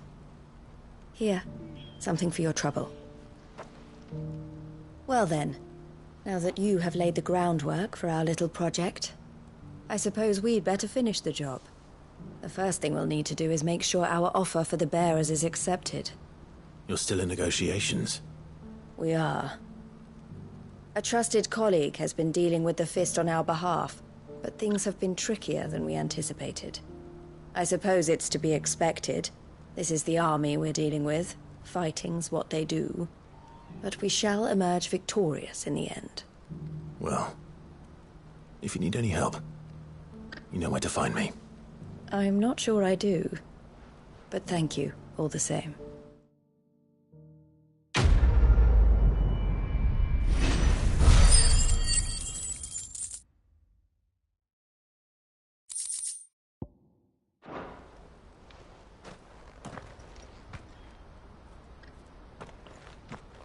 Ah, Clive. You wanted to talk? The man I was watching earlier, the one speaking to my sister. He represents the Silver Peak Consortium. It's one of the bigger trading houses. I don't think I've heard of them. Well, every trader in Dharmekia has. They operate across the length and breadth of the Republic. And they're still expanding.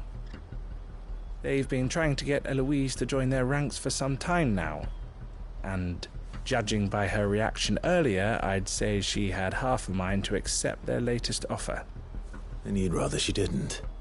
I would rather she did what makes her happy. And I would never deny her such an opportunity. Eloise saved me from slavery. And we have striven to save others like me ever since. But this was not the life my sister wanted, nor the one she deserves. I won't let her give up on her dreams again for my sake. She freed me from my bonds, and she must be freed from hers in turn. You're a good man, Theo. I have always been grateful for what my sister did for me, and I want to repay the favor by letting her live her own life. But each time an opportunity to do just that arises, she turns it down. For my sake. She loves you. And I love her. Which is why I want this time to be different. To show her that I don't need to be watched over anymore. Though I'm sure I'll still need some help from time to time. I trust that I can count on you. Always. Thank you, Clive. Well then, I had better get back to work. These bearers aren't going to move themselves. That's a job for the Crimson Caravans.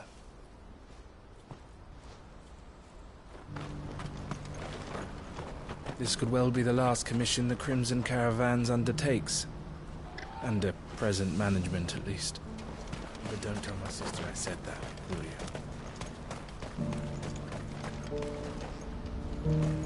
What's happened? The guards at the gate.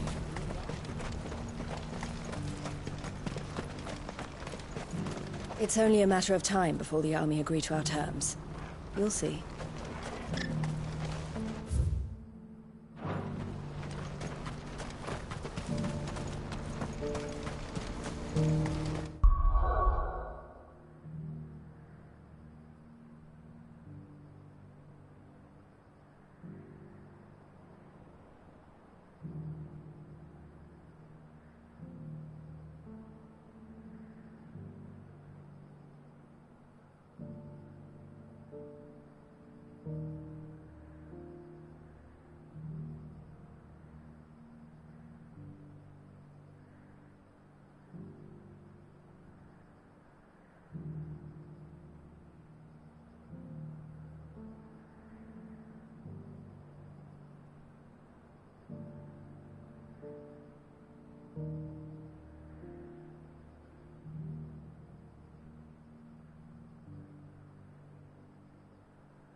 I'll be taking you all to a storehouse in the Bales. Leave anything you don't need behind.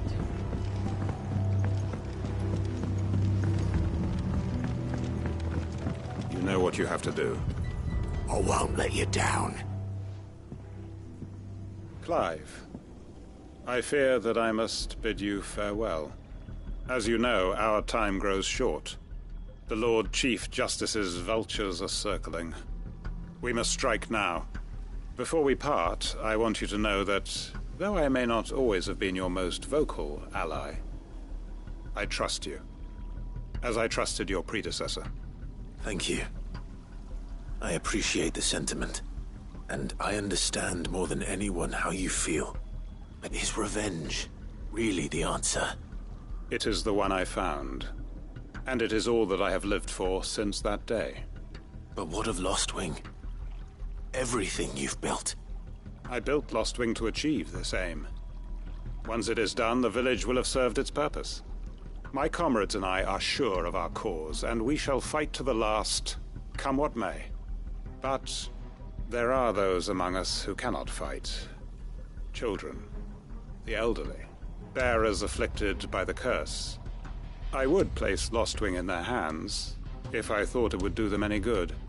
But a village home only to the frail and the infirm is not likely to stay a safe haven for long. And so, Clive, I find myself turning to you once more. Will you take them to your hideaway, that they might live even should Lostwing die? I will. Thank you. I will not have it said that I did not see to the well-being of those who rallied to my cause. The people I speak of have withdrawn to Gotan's Bales, away from danger in case the Black Shields strike. Understood. I'll make sure they get to the hideaway safely. Then the last of my preparations are complete. Fare you well, Clive. And may Griga guide us. All of us.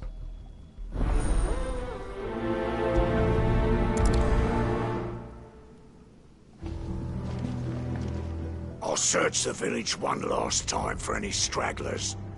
Then join Master Quinton and get some justice. Those who cannot join us in the coming fight are gathered at Gotan's Bales.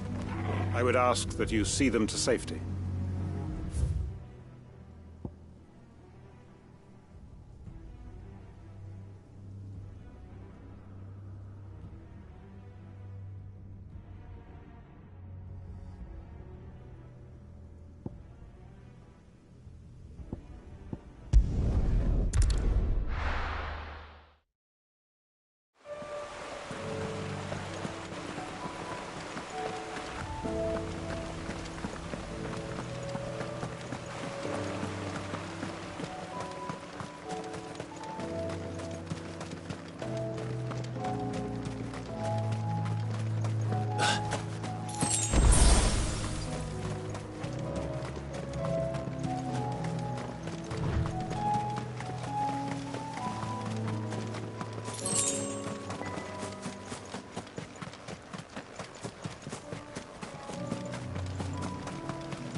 Everyone, Quinton has asked that you come with me.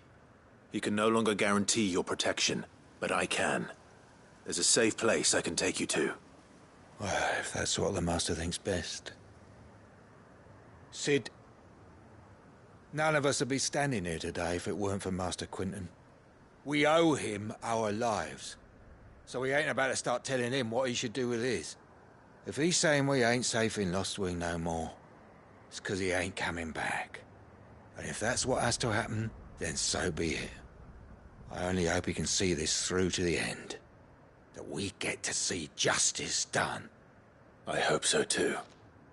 Oi! You lot! Where's everyone else? They ain't already left, have they? They've gone with Master Quinton. Fuck! Fuck! Fuck! What's wrong? I've just come from the Justice's manor. We have to get Quinton to call off the attack.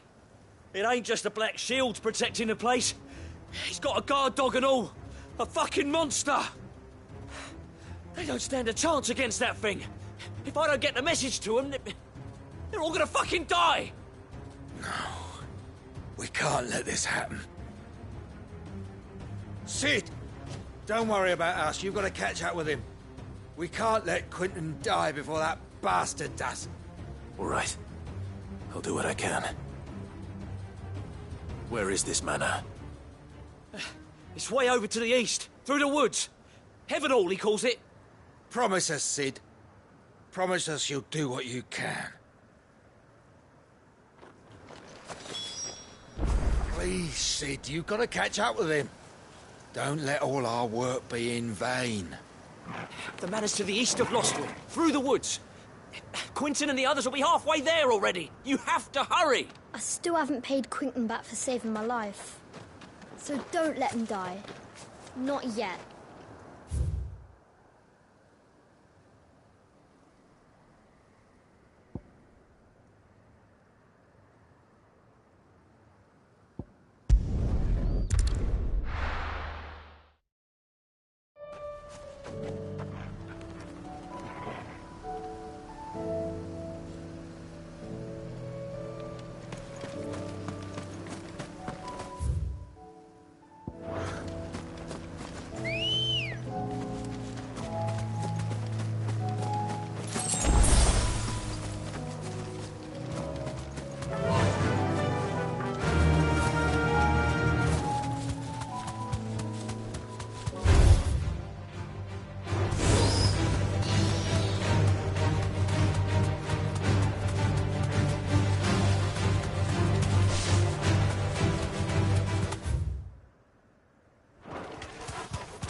Look. No. Don't tell me we're too late.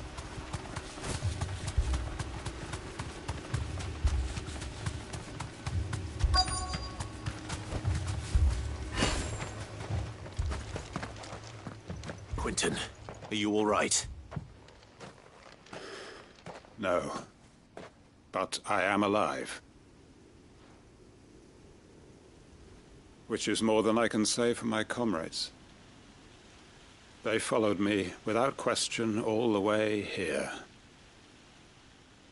And they died. For nothing.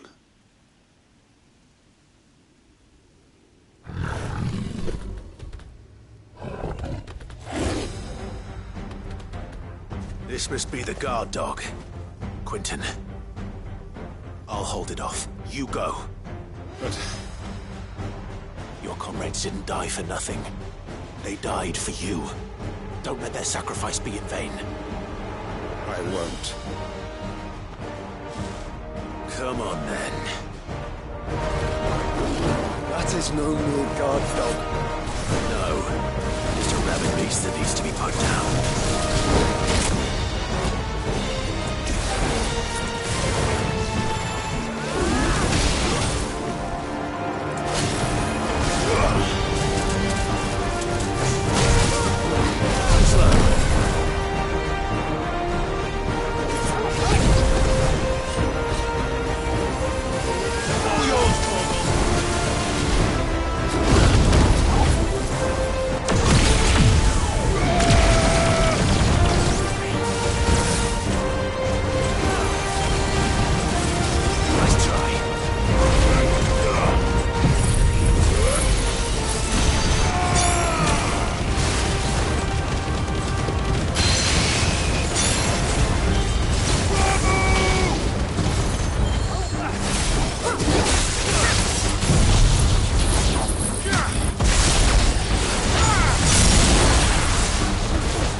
If only we'd arrived earlier.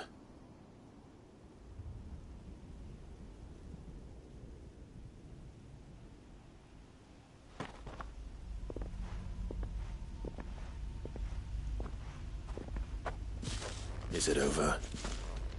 It is. He wept and begged for mercy.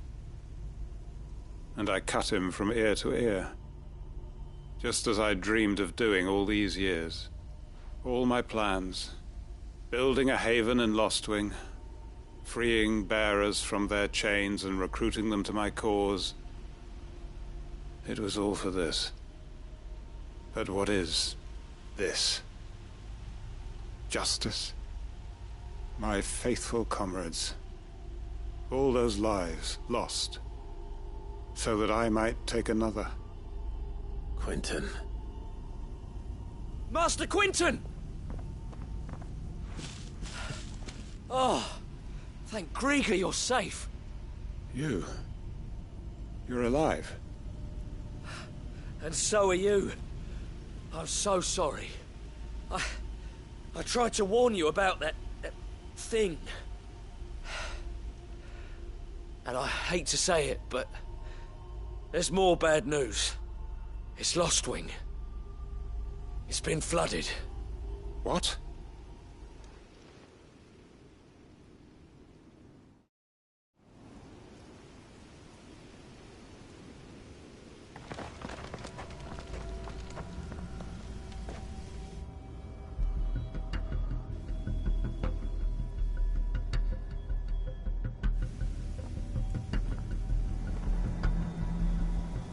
Lostwing. My Lostwing. And look who's here. They must have stolen in after we left, just before the flood struck. What if there are still people in there? Don't be a fool!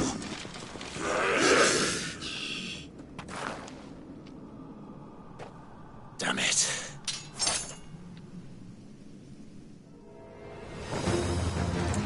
It's not going to last long in there.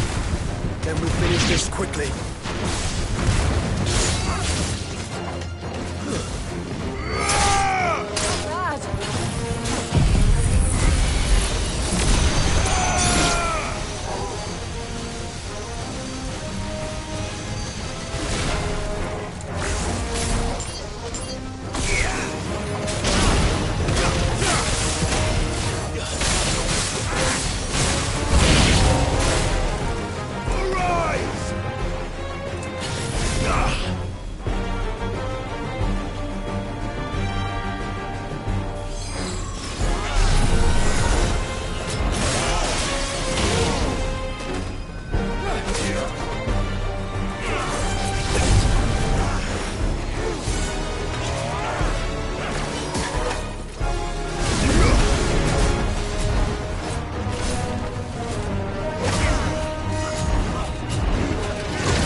need to find Quentin.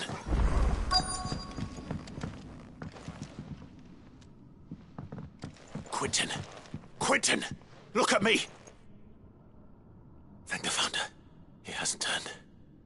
I'm going to get you out of here.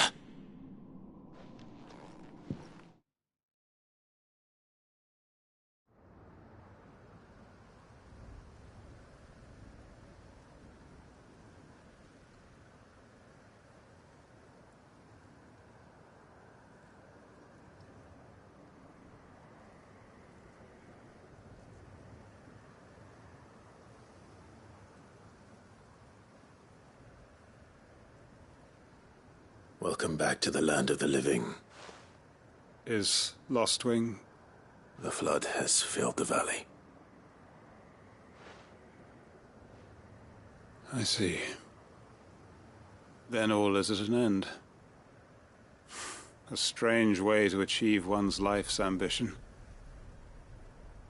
No, Master Quentin. Save your strength. Why?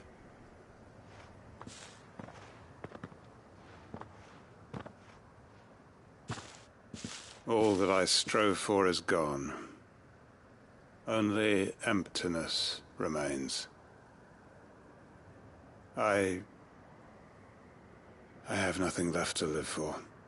What the heck are you on about? You've got us, ain't you? Don't try telling me you only freed us so you could get revenge. We're more than that to you, and we all know it. I thought you weren't coming back. But I prayed, and you did. There's got to be a reason for that, right? Can't we just go back to how it was? You know, you looking after us all. Your work ain't over yet, Master Quentin. We believed that you were the right man to lead us, and we still do.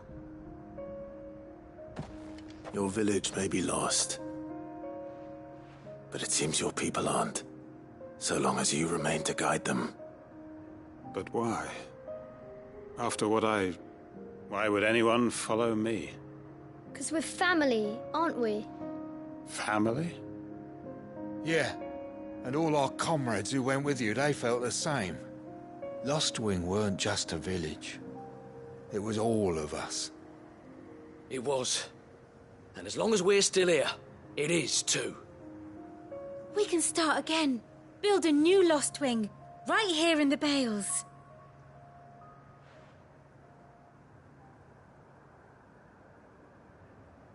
A fresh start.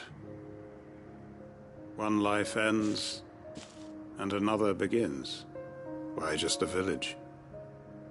We could build towns. A nation, even. What's to stop us? That's the Master Quentin we know. Please. I am nobody's master. Quentin will suffice. After all, we are family.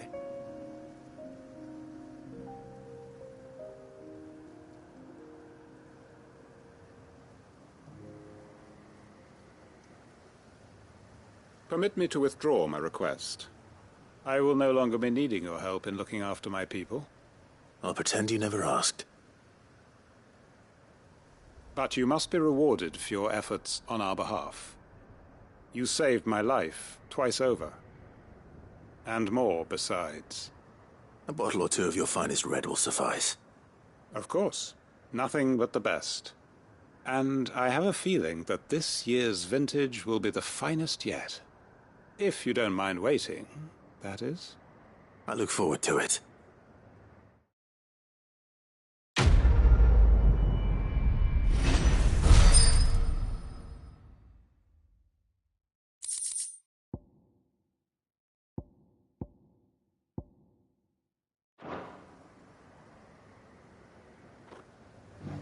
They are right, you know. Lostwing can be rebuilt. It was more than a mere village. More than a staging ground for revenge. It was a vision of how life might be. Of how we who have suffered can come to find family again. They are right, you know. Lostwing can be rebuilt. It was more than a mere village. More than a staging ground for revenge. It was a vision of how life might be. Of how we who have suffered can come to find family again. I'd have followed Quentin to that manor if I could have done, and I'll keep following him now. Wherever that surly bastard cares to lead us. We may be bruised, we may be battered, but we won't stop fighting. Master Quentin needs us now more than ever.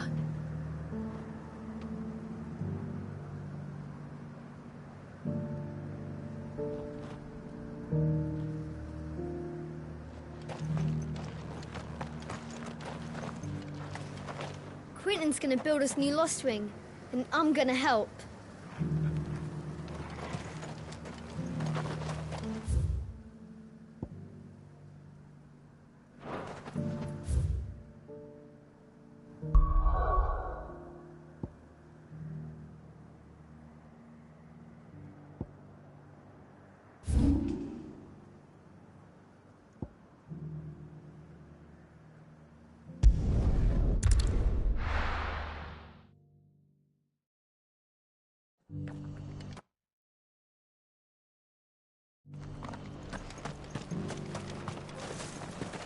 Wonderful creatures, chocobos are.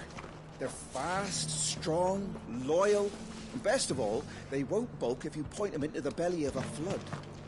The Guardians of the Flame were true friends to the rest. They fought our enemies, manned our barricades, joined us on our patrols. Now they're gone, I suppose it's back to double shifts.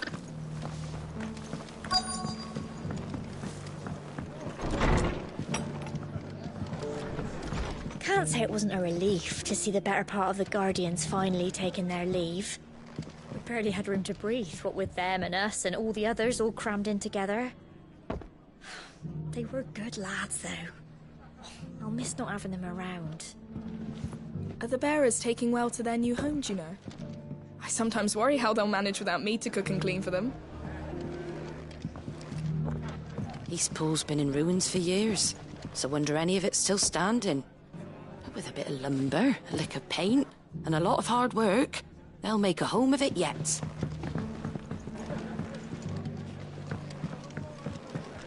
My lord Marquis, is that you? It is you. Then you received my letter. I am Sebastian Rutherford, chief steward of your lord uncle's estate. Of course. We met once before. Yes, my lord. Thank you for coming. And what was so sensitive that you couldn't put it in writing?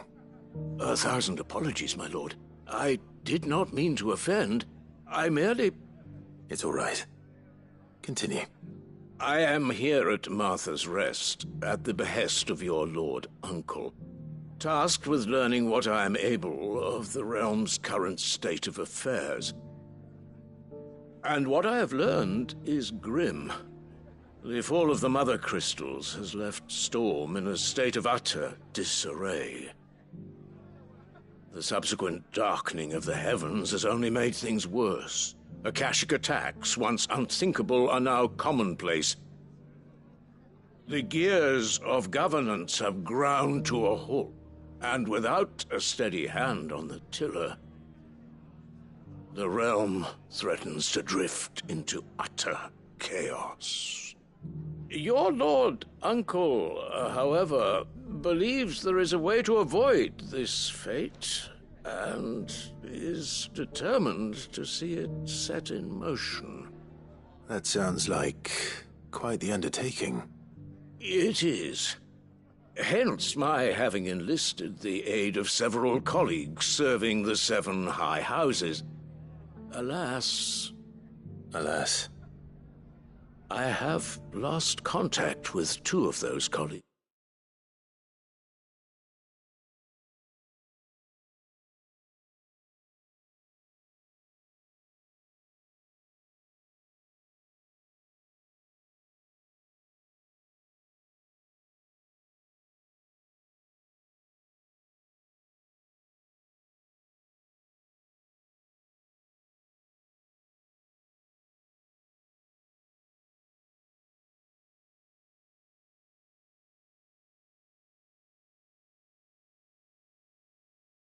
allies already.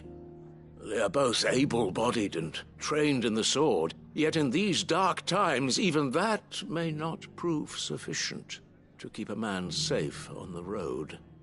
So you want me to find them? I'll need to know where they went. One I sent to investigate the Republic, the other the old Imperial capital of Oriflamme. That doesn't exactly narrow it down. I suppose I'll start in Dalimil and work my way east. Thank you, my lord. I shall pray for your success and safety. My associate in Dhalmekia would have had to pass through the Republic's checkpoints to gain entry to the capital. Perhaps someone in Dalimil or Tabor would have seen him.